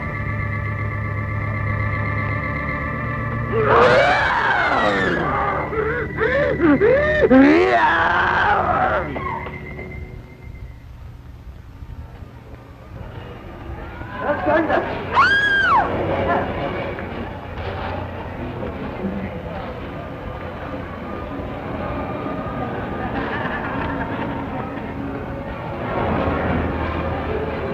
Never mind, folks. Just forget it. Just one of the many attractions we have going through here at all times. I wonder what's wrong with her. Well, whatever she's running from must be in there.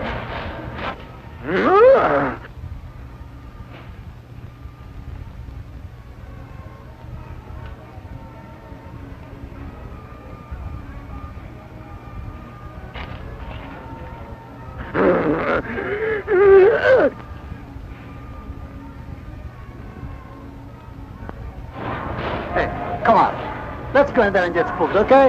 Yeah, Jerry, come on, let's get our fortunes told. Oh, I can find a lot better ways to spend my money, huh? Come on. Don't tell me your feet are starting to freeze. I'll try anything once. Come on. Ooh, it's dark in here. Hey, look, Jerry, a crystal ball. Yeah, how about that? Hey, let's have a seat, huh?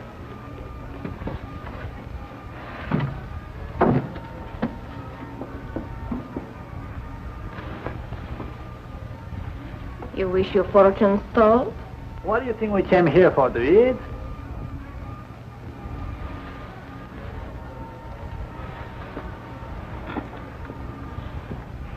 I'd like my fortune read. Cross my palm with silver. Okay, how much? 50 cents.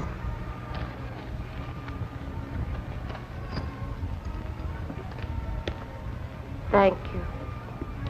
Give me your palm, please. You are a very fortunate young lady. You are going to be lucky in love. I see only one husband for you. These days, that is a remarkable thing, huh? You are going to be rich if you are not already so. I see that your mother will not approve of the man you pick for a husband. Okay, when are you going to use the fishbowl? I use both the crystal and the palm for my readings.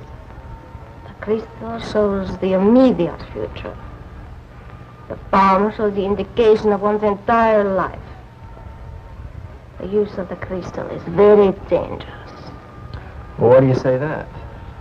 Sometimes the crystal sees things that it is better we do not know.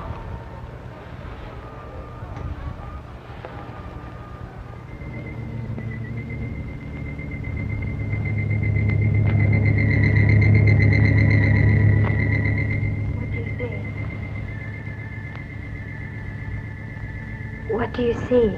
I see much unhappiness for you in the near future. Someone who is near to you is going to die. Oh, come on now.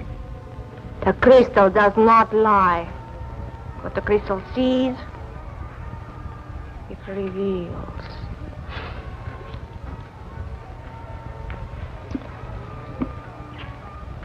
I see someone. Yes, it is you. By water. Now, I see a man. I can no longer see you. Now, the man moves. Yes. You are lying on the ground. By water. I can no longer see anything else. Well, now that you read her fortune, why don't you tell me mine? There is nothing I can tell you. Why can't you read mine? There are some who cannot be read. Their life is but a shadow in the crystal. You are such a person. Come on now, tell me mine, will you? I cannot tell you anything else now. I think you clouded up her crystal ball. Clouds affect only the cloudy, never the image. Why don't you come back some other time, Jerry, eh? Sure. I'll come back again. You can bet on that. I will charge you only for the young lady. You bet you will. Which is the way out of here? That way. Come on. Boy, I don't want to get lost in this place.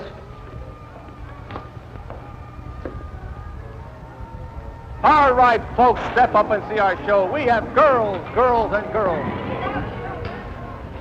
Come on, step right up here and see our show. Okay, now that you've had your fortune told, what do you say we go over there and go inside and look at the girls, Help huh? and enjoy yourself. Step inside.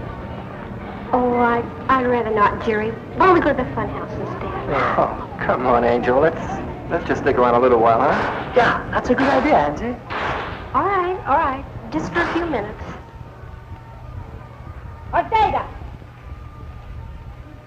Tell my sister, Carmelita, that the time is coming, huh?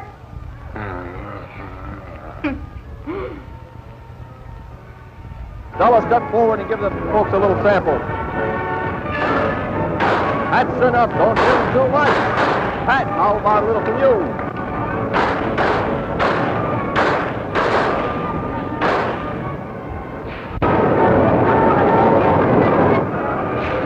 That's it. Take it easy. We have 20 beautiful girls and only 10 beautiful costumes. And now, folks, I want to give you a glimpse of our star, that exotic gypsy dancer, Carmelita.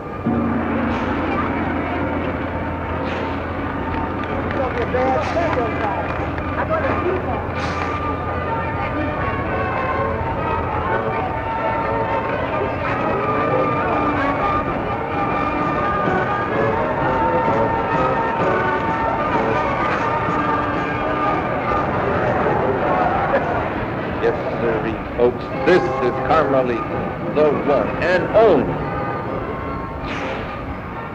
Just look at those dark, dreamy eyes.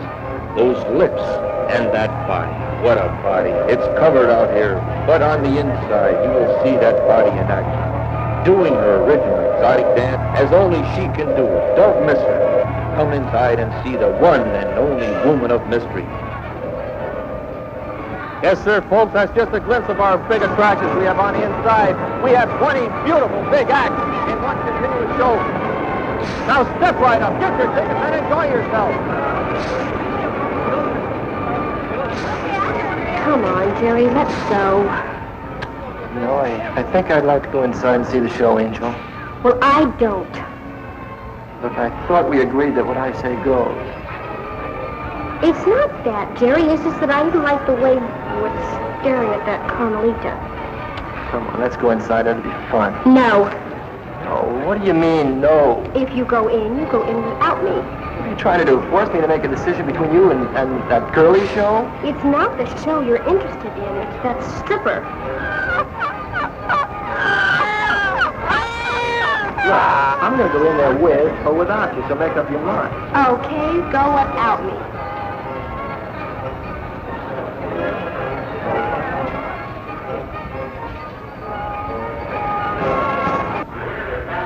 You gonna let it go? I don't like anybody telling me what I have to do.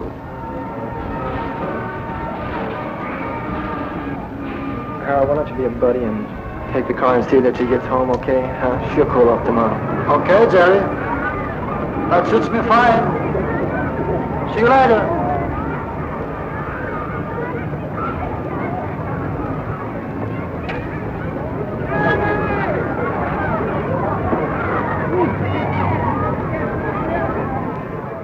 Well, poor Marge Nelson. She had bad news at the fortune teller's hut and nearly had her arms ripped off by some strange creature in a cage. Well, I think finding that cage may make that bad card reading the least of her worries. Think about it.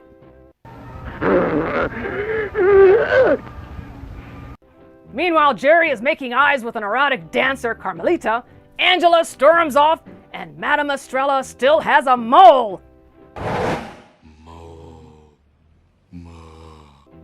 And still no signs of a plot. And where are the zombies? You know, we're nearly halfway into the film, and all we have are zombie arms. But we do see another black cat. Meow. Fine. You know, this movie wouldn't be called Strange if it wasn't Skelly Cat. Anyway, back to the strange Thanksgiving traditions.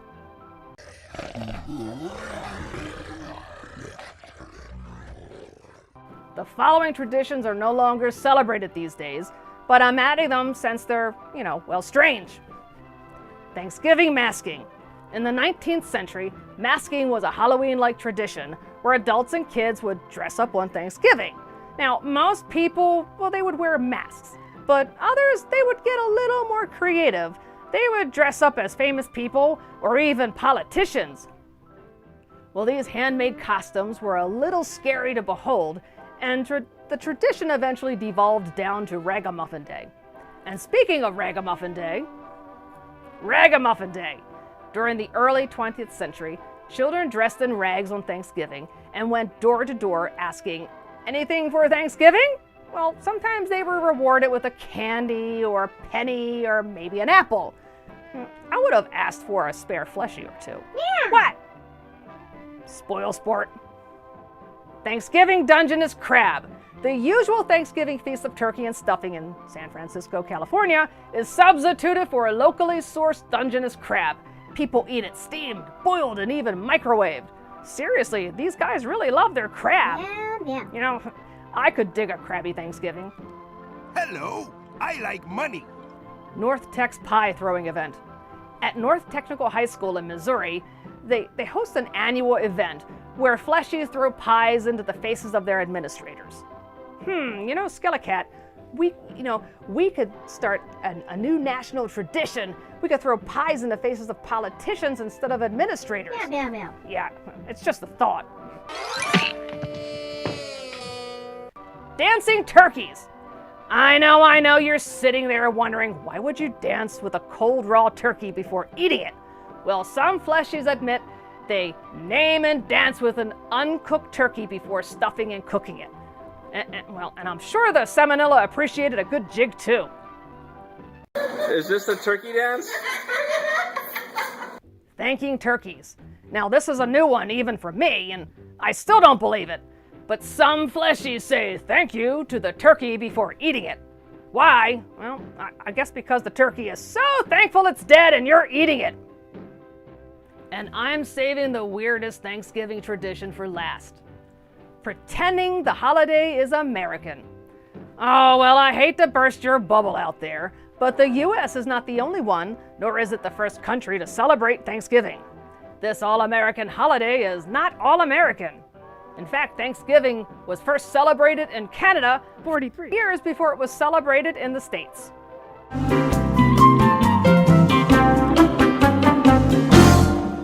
Hey, neighbor. Oh, hi, America. Something smells good. That's probably the turkey. Turkey? Bit early, don't you think? Not really. It's Thanksgiving weekend. Nice try, neighbor. Thanksgiving's not until November. In Canada, it's in October. Really? Really? Huh. Canadian Thanksgiving. We just call it Thanksgiving. Then when's Canadian Halloween? October 31st, same as you guys. So your Christmas is in November. Weird. No, it's... When do you guys celebrate New Year's? What? January 1st, same as you. Man, I never understood the metric system. It's not the... Is your Thanksgiving dinner provided to you by the government? You know, as part of your universal health care? No. So it doesn't cover everything. Listen, Thanksgiving in Canada is just like Thanksgiving in the United States. It's a time for friends and family to get together and eat some food and be thankful for all the good stuff. Huh. You don't say.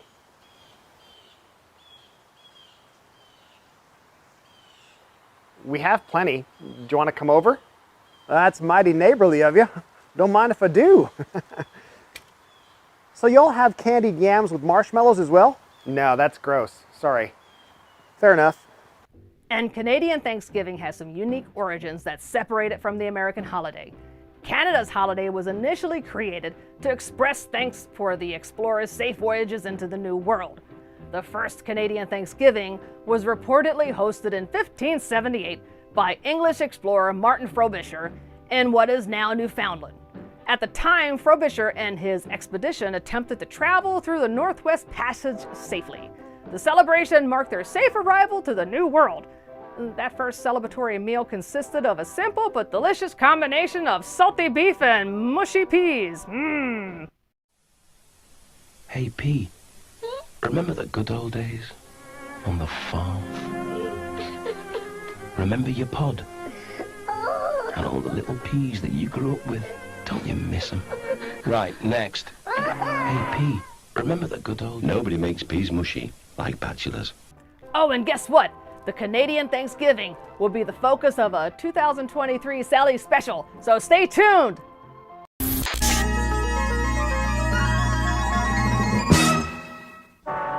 The Canadian Fact Ministry presents It's a Canadian Fact.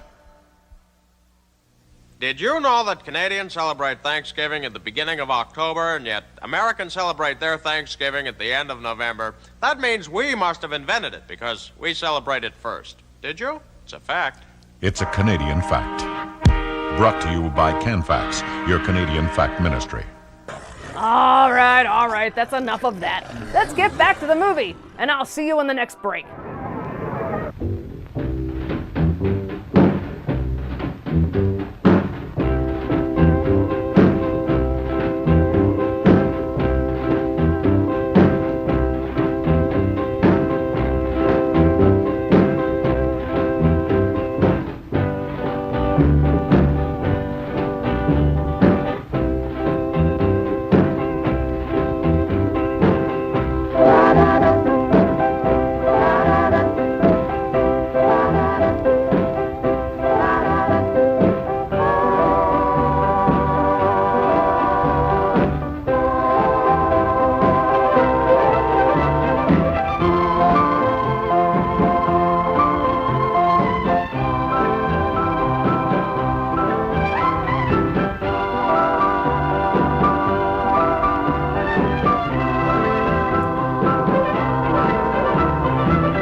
How about a date tomorrow night?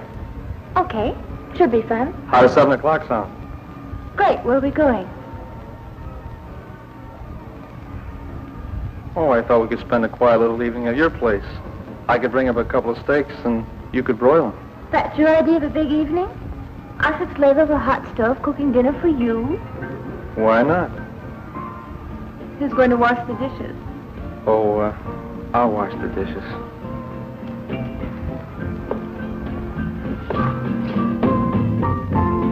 It only when I kiss someone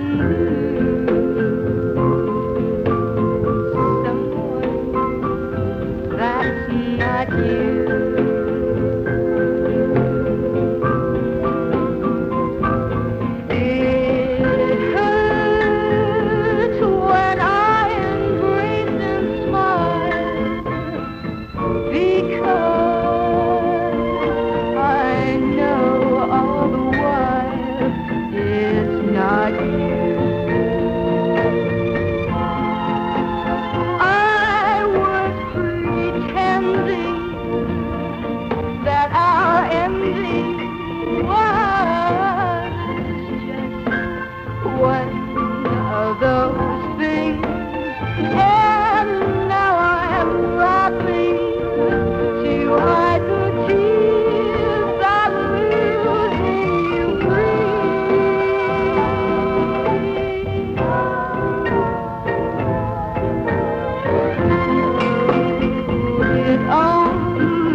Now we give you our exotic, beautiful gypsy dancer, Carmelita.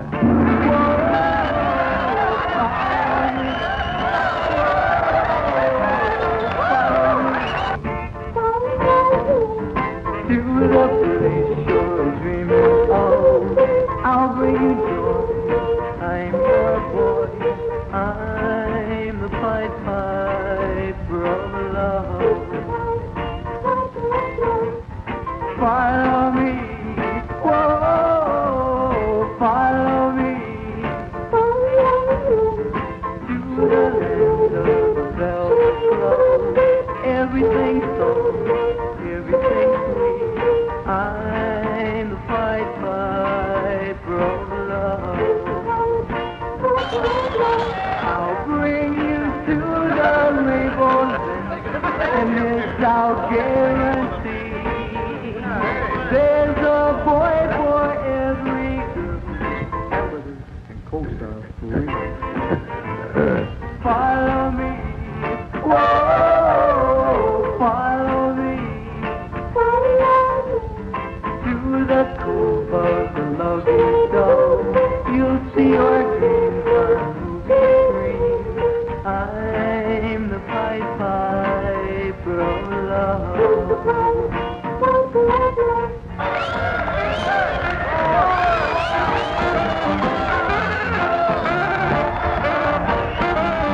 Follow me, whoa,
Let's face it, it's a peep show we want.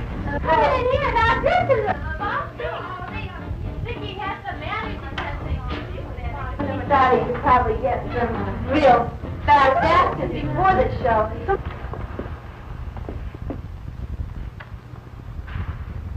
Carmelita? I am here.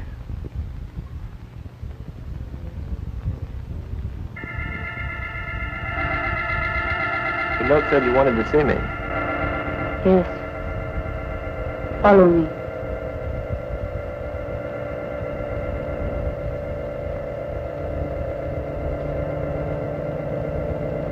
Wow, that was a lot of dancing and feathers. What do you think? Yeah. I know. I don't know how they did that. Oh, hey, you're back. Oh, and one more fun fact. Some boas are made of turkey feathers, so that's a neat little tie-in to this groovy, strange film at Thanksgiving. Yeah, I know, it's a stretch, but it was worth noting. Anyway, Cash Flag, the shiftless fleshy, well, he falls for Carmelita, and she lures Jerry back to her dressing room. At least we assume it's her dressing room. I guess we'll find out soon. So we have lots of dancing fleshies and no signs of a zombie whatsoever. I mean, maybe I missed them, or maybe they're hiding somewhere under a nightclub table. Who knows? You know, I think I could buy this more as a zombie musical if I actually saw a few dancing zombies. Oh, wait! Stop that! Well, aside from me, and I don't count. Anyway, maybe we'll see the zombies pop up out of the woodwork soon. And they will be strange, mixed up zombies, and I'll be happy. Anyway, I'm going to continue to watch and see if I spot any zombies. Let's get back to the film, and I'll see you in the next break. Did you see any zombies yet? Yeah. No, I didn't.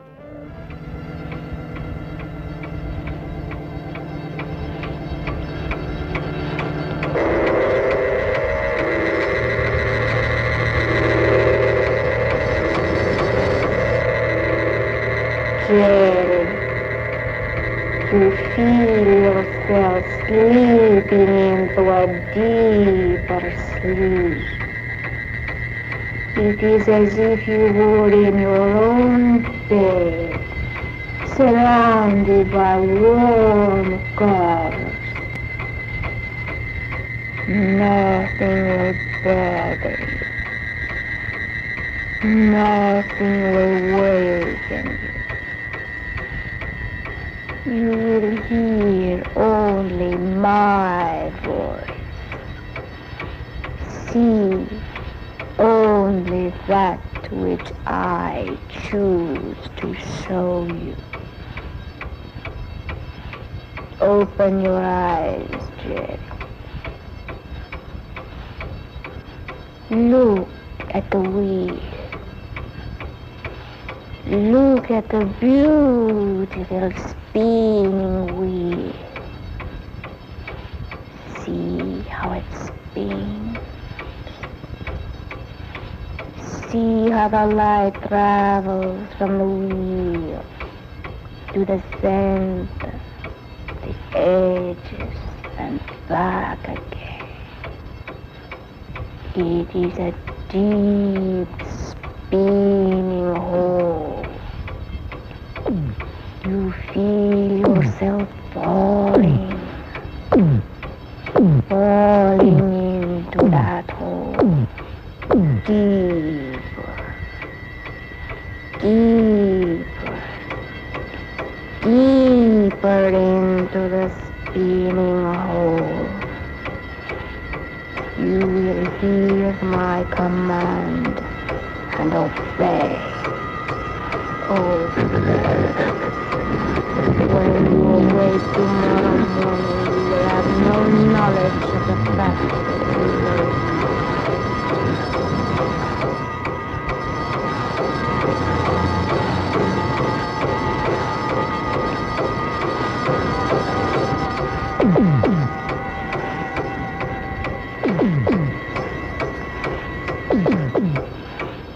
You will do only that which I have commanded you to do.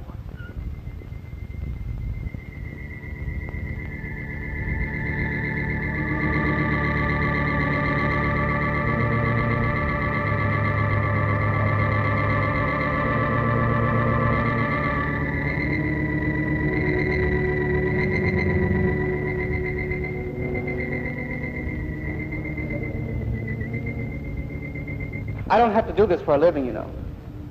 See, my father and mother have an iron and steel company. You've heard it before?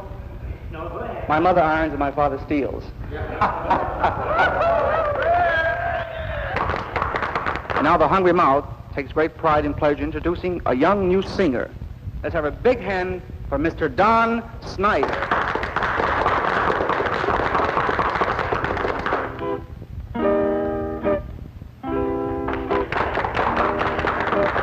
How do I stand with your heart? Tell me, please, so I can know. I'm walking blind through this wonderland just because I love you so. I have to know how you feel. I can't keep living like this.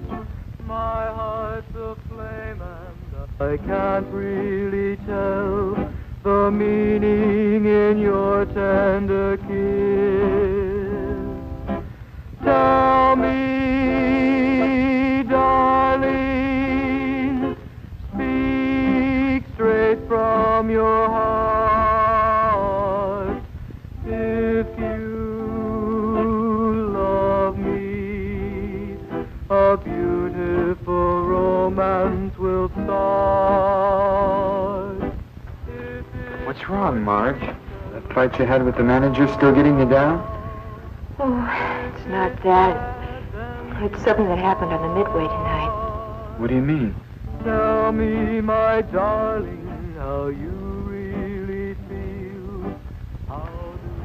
We're on. I'll tell you after the show. How do I stand with your heart?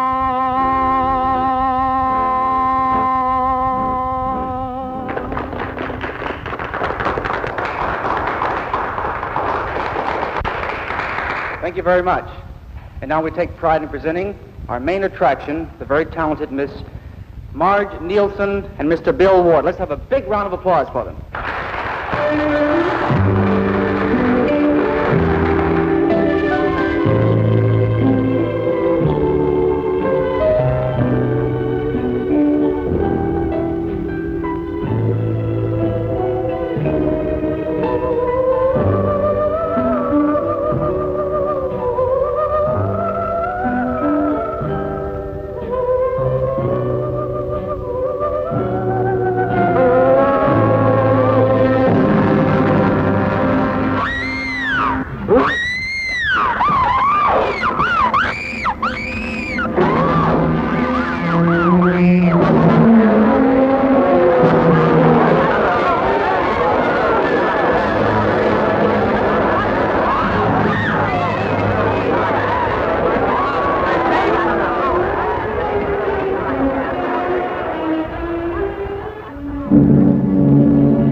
Wake up! Where are the zombies?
Over here, Jerry. Over here.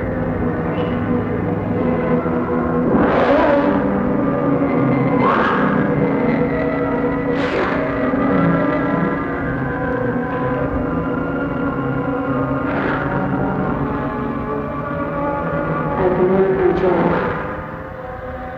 Only I can help you.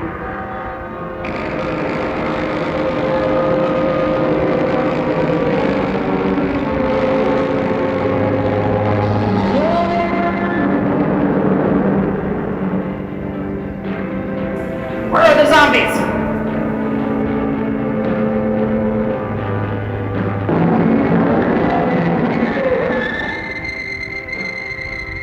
Jerry.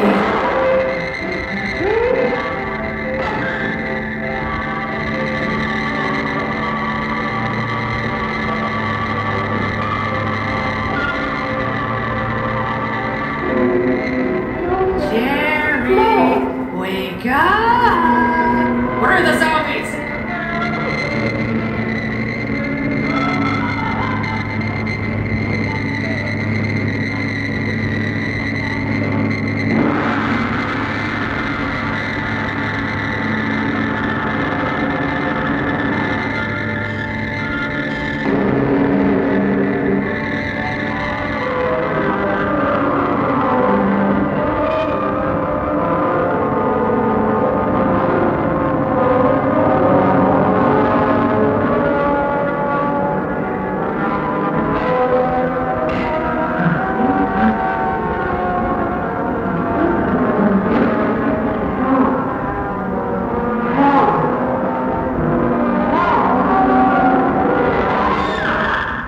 Wow, Skelly Cat, did you see that? Yeah. I don't know what's more bizarre, the dream sequence or that weird hypno spinny thingy. What do you think? No. I don't know. Oh, hey, you're back. And, well, I don't know where I should start with this one. Oh, yeah. Where are the zombies? I mean, come on. 50 minutes into an 80-minute movie, and so far we have zombie arms and a hypnotized fleshy? Well, which could be traditionally considered a zombie, but I don't count him. Even if it is based on traditional voodoo folklore. I don't see anyone moaning and groaning, trying to grab a quick zombie snack. I mean, hug. Zombies like to hug. Quiet, you. Anyway, Madame Estrella hypnotizes Jerry into committing horrific murders of mediocre nightclub performers near the carnival. Because why not? Jerry is now a bizarre hypno-zombie hitman. And the dream sequence? What in the world was that? I mean, you had red and green faced fleshies prancing around in Jerry's head, taunting him and dancing. And well, still no dancing zombies! You know, this is supposed to be a monster musical, so where are the prancing zombies? Stop that! I give up. Let's go back to the film. I'll see you in the next clip.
Hey, it's about time you got up. Boy, I had a restless night last night. I know. I heard you talking to yourself last night while you were sleeping. No, it was just about the craziest dream I've ever had. It must have been about that crazy chick, Carmelita.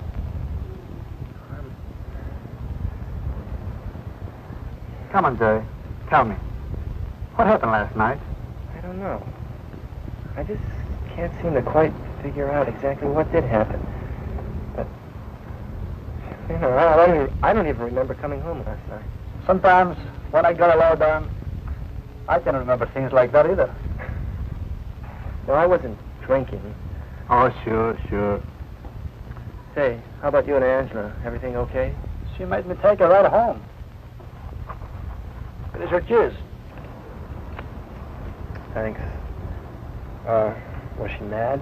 Not as mad as her mother. Who cares about her mother? I don't know. I kind of like her myself. Maybe so. Look, I've got to go. I'll go with you. I won't be able to get this piece of junk running anyhow. You stay here. I'll leave town.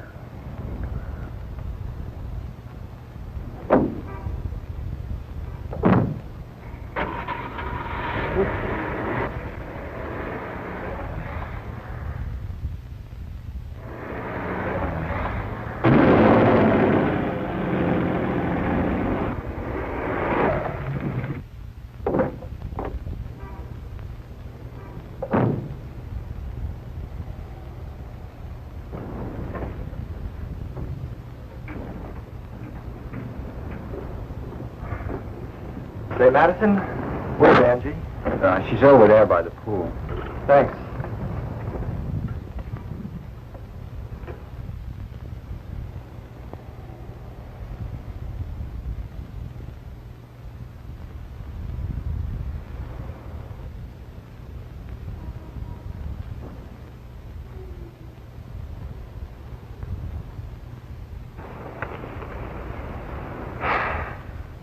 So you finally decided to drop by. Angie, I'd like to explain about last night. It's okay, I understand. Well, I can tell by your voice you're still mad at me. Why shouldn't I be after the way you acted? You know, I'm a little confused about that, too. I can't understand what you saw in her. Look, can't we change the subject? All right. But I sure would like to know what happened after I left.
We interrupt this program to bring you a special announcement. Police are still searching for the bizarre murderer of Marge Nielsen, exotic dancer at the Hungry Mouth nightclub. Miss Nielsen was stabbed to death last night during the performance of her act. Her partner, Bill Ward, was fatally wounded while trying to apprehend the murderer. Police have no description of the killers, but they are at present checking all transients in the area. Keep tuned to this station for further developments. We now return you to our musical program.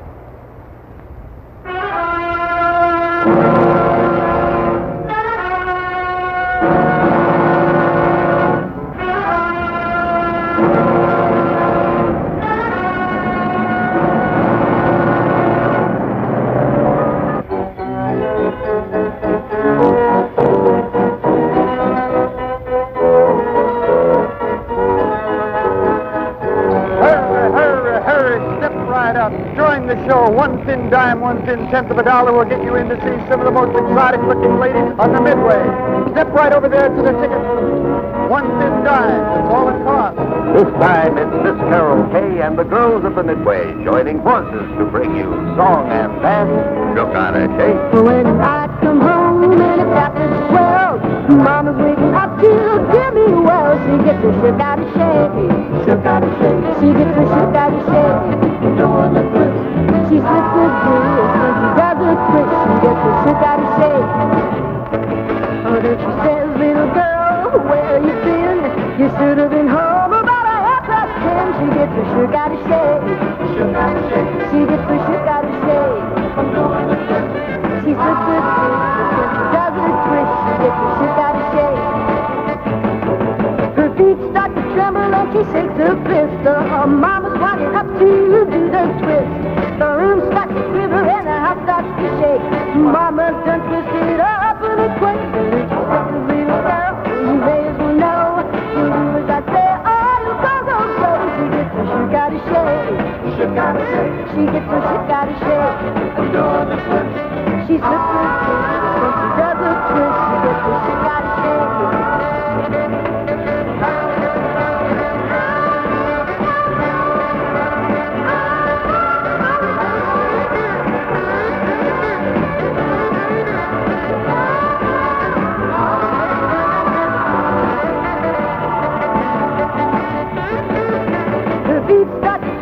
She shakes her fist. Her mama's winding up to do the twist. The room starts to quiver and the house starts to shake.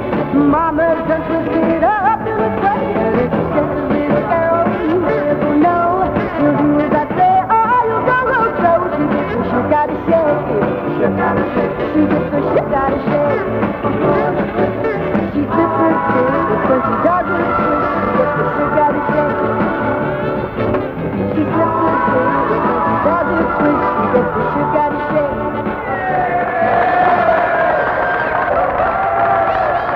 Oh, poor Jerry. He's sort of a zombie now.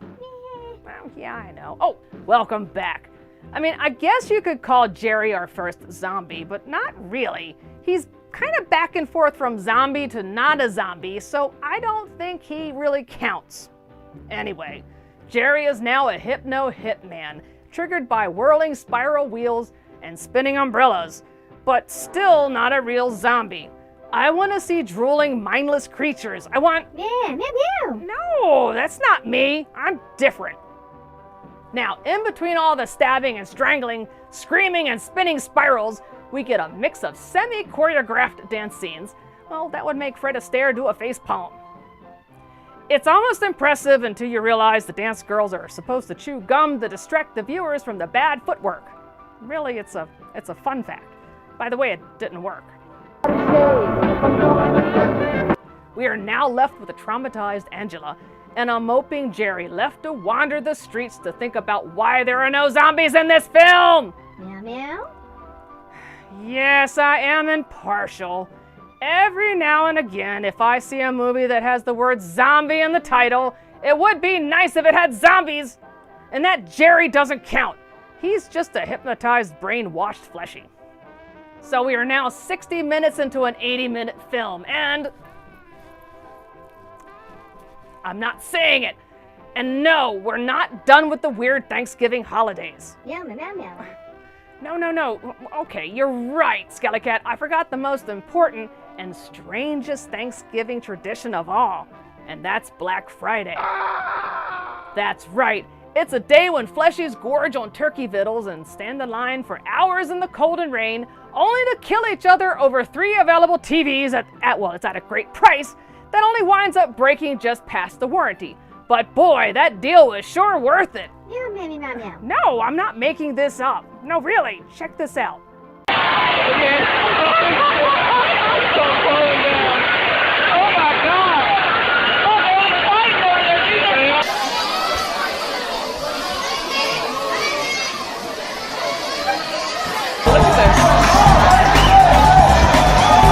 They're breaking down the signs even.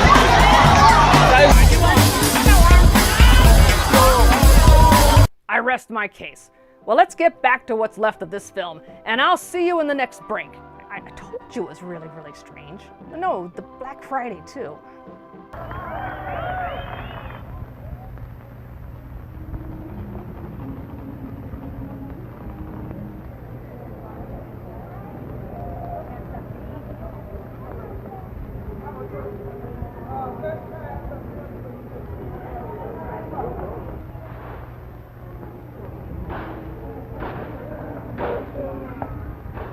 You?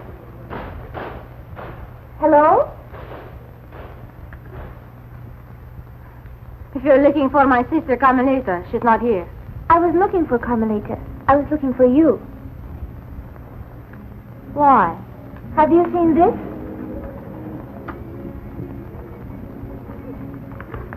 What about it? She was in your tent last night. Was she? I don't remember. I wouldn't have remembered either if it wasn't for the way she looked when she left. She seemed terrified. Did she? Yes. Funny how things happen. Here today, gone tomorrow. Just out of curiosity, what did you predict the future held for her? Nothing. Because she wasn't here last night. If I didn't know you better, I'd almost say you had something to hide. Well, I've got to get home. I've got a date.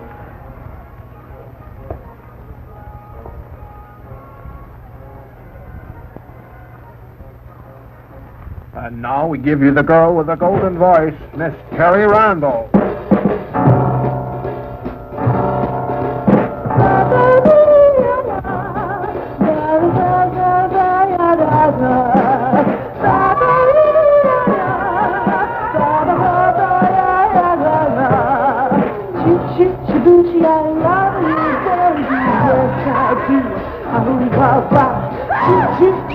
I need you, baby, the whole night through.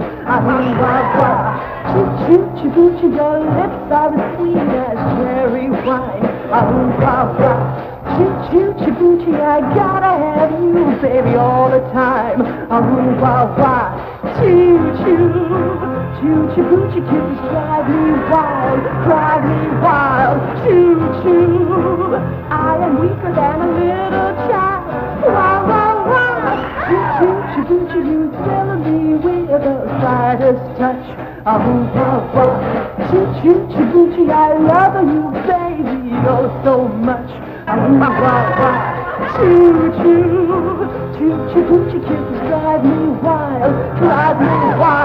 Choo-choo, I am weaker than a little child.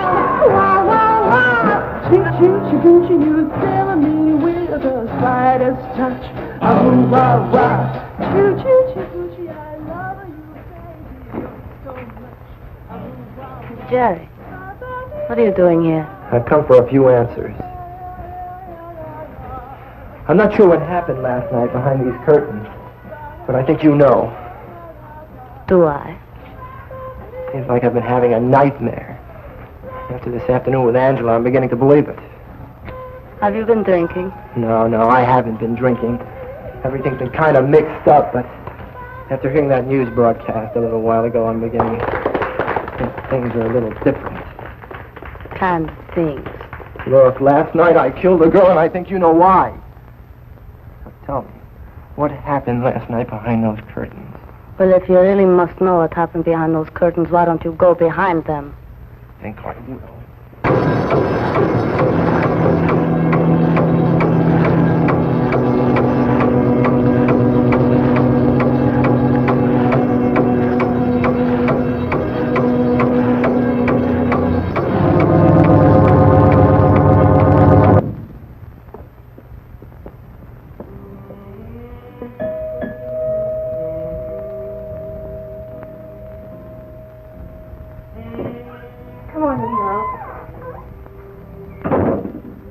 I got here as soon as I could. I had to ride the bus. My car was out.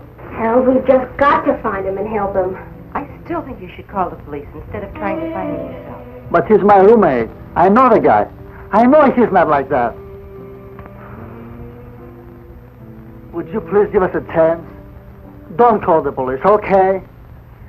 You're right, Mother, but let's wait a little while, shall we? Harold, on the phone this afternoon, you told me that he was upset. Upset about what? Well, I thought he was upset about last night. I didn't realize she was on the verge of going psycho. No, he acted as if he was going out of his mind. Sort of dazed. If he's in a daze and wandering around the streets, we've got to get to him before the police pick him up. Do you have any idea where he might have gone? Do you suppose he could have gone back to that carnival and that girl Carmelita you told me about? That sounds like something he'd do. We've got to get to him before the police pick him up. Please give us a chance. All right, Angela. You can go, as long as Madison goes with you. But if you're not back in the next 2 hours, I'm going to call the police. Okay, then, let's go.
Stella. Stella?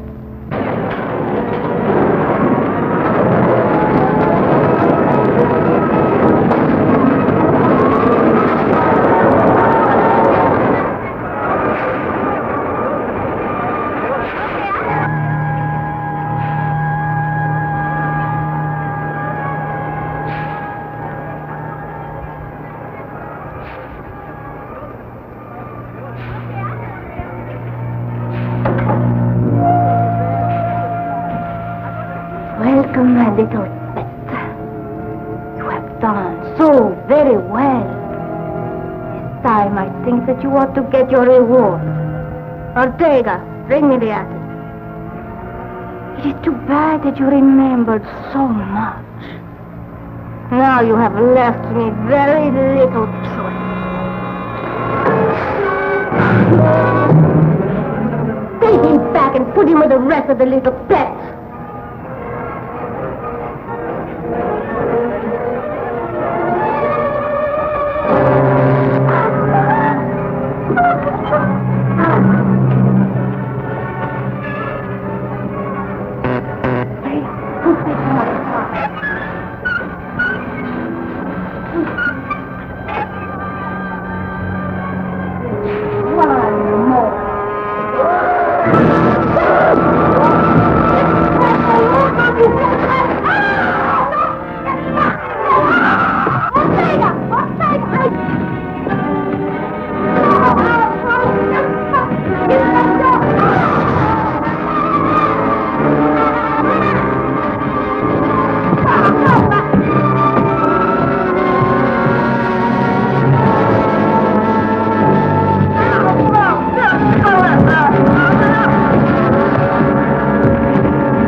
minute, do you mean to tell me we get 3 zombies with about 10 minutes left in the film? In all fairness, they should have called this film The Incredibly Strange Creatures Who Stopped Living and Became Mixed Up Zombies 70 minutes into an 80-minute film! Oh, Skelly Cat, how many zombies did you count? Meow, meow, meow, meow. Yeah, that's what I thought. So far, we have 3 whole acid burn zombies. And you know, this is why fleshies should not make zombies. They've ruined their faces. Well, actually, their faces probably would have rotted off in a few months, but that's not the point! You don't splash acid and make zombies. Well, that's just mean-spirited. You do it the old-fashioned way. Meow, meow, meow, meow. That's right, by hugging them. Meow. What? No one ever said anything about biting. Anyway, you can't hypnotize a fleshie into a zombie, and you don't disfigure fleshies into zombies. That's just mean and cheating. Meow, meow, meow. What? No! I wasn't going to say anything, but sure. Possibly biting works, but those are vicious rumors spread by, I don't know, fleshies. Anyway, so what happened to Jerry? He was a hypno-hitman, well, I guess until he remembered too much and got zombie acid splashed into his face by Madame Estrella. By the way, this is the same zombie acid used on the drunken victim we see at the film's beginning. And all this makes the incredibly strange film the first incredibly strange, acid-splashing, hypnotizing zombie carny musical. Meow, meow, meow, meow. I know, no dancing zombies.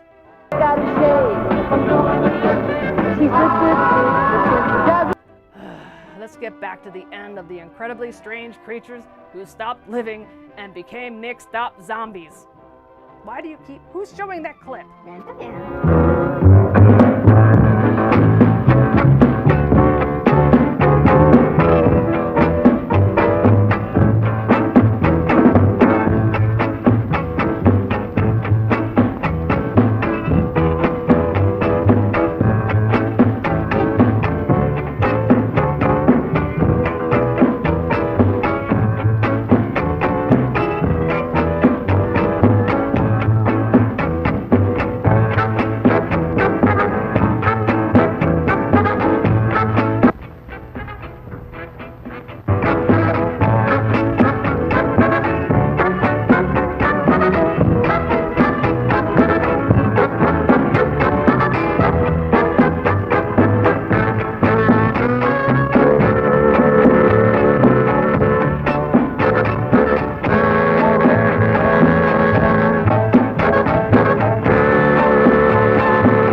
on, I found it first.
question. Why did the police officer shoot Jerry when he was on top of the cliff? Was it because the officer didn't feel like climbing up to get Jerry? Well, I don't get it. But yay, we did get to see a few zombies and then they died. But they didn't die right. All 4 of them plus Jerry. Well, okay, Jerry is an ish zombie, so we say we had 4.5 zombies in this film. Well, you know what? As a zombie, I do get excited when I see my fellow zombies preparing for the zombie apocalypse. It's kind of like a zombie pride thing. And, well, I don't have any zombie pride in this film. The zombies were, well, they were shot in the back and dropped like zombie flies. And what happened to chasing fleshies and eating the brain? Sorry, that's a bad habit I need to break. And all 4 zombies were killed after a strangle fest. Poor things. They didn't even get a chance to eat the fleshies. And what a waste of good fleshy food. Anyway, shh. Well, the film does live up to its name, except for the zombie part. It was incredibly strange.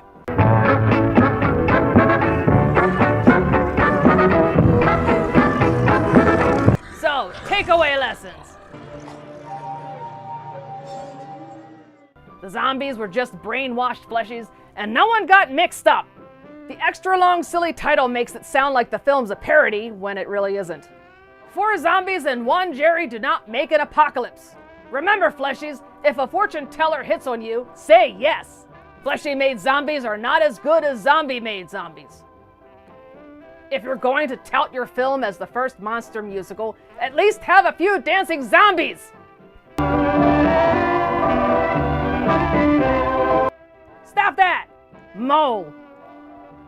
Oh, if you stay away from hallucinogenic hypnovision spinning spirals and spinning umbrellas, you should be okay. And stay away from fortune tellers with gigantic moles. Anyway, class is over and it's time for all of you to leave. Until next time, this is Sally the Zombie Cheerleader and her School of Horror. Bye! Oh, and happy strange Thanksgiving. And don't forget to turn in your test papers before you leave. Bye! Mole. Oh, shut up! Molly, Molly, Molly, Molly, Molly. Just get it out of your system. No, I'm fine. I insist. We Yeah, could it's work okay, together it's all better good, if you don't just worry. got Mole! Bloody mole! We're not supposed to talk about the bloody mole, but there's a bloody mole winking me in the face. I'm gonna chop it off and cut it up and make some guacamole. Better? Yeah.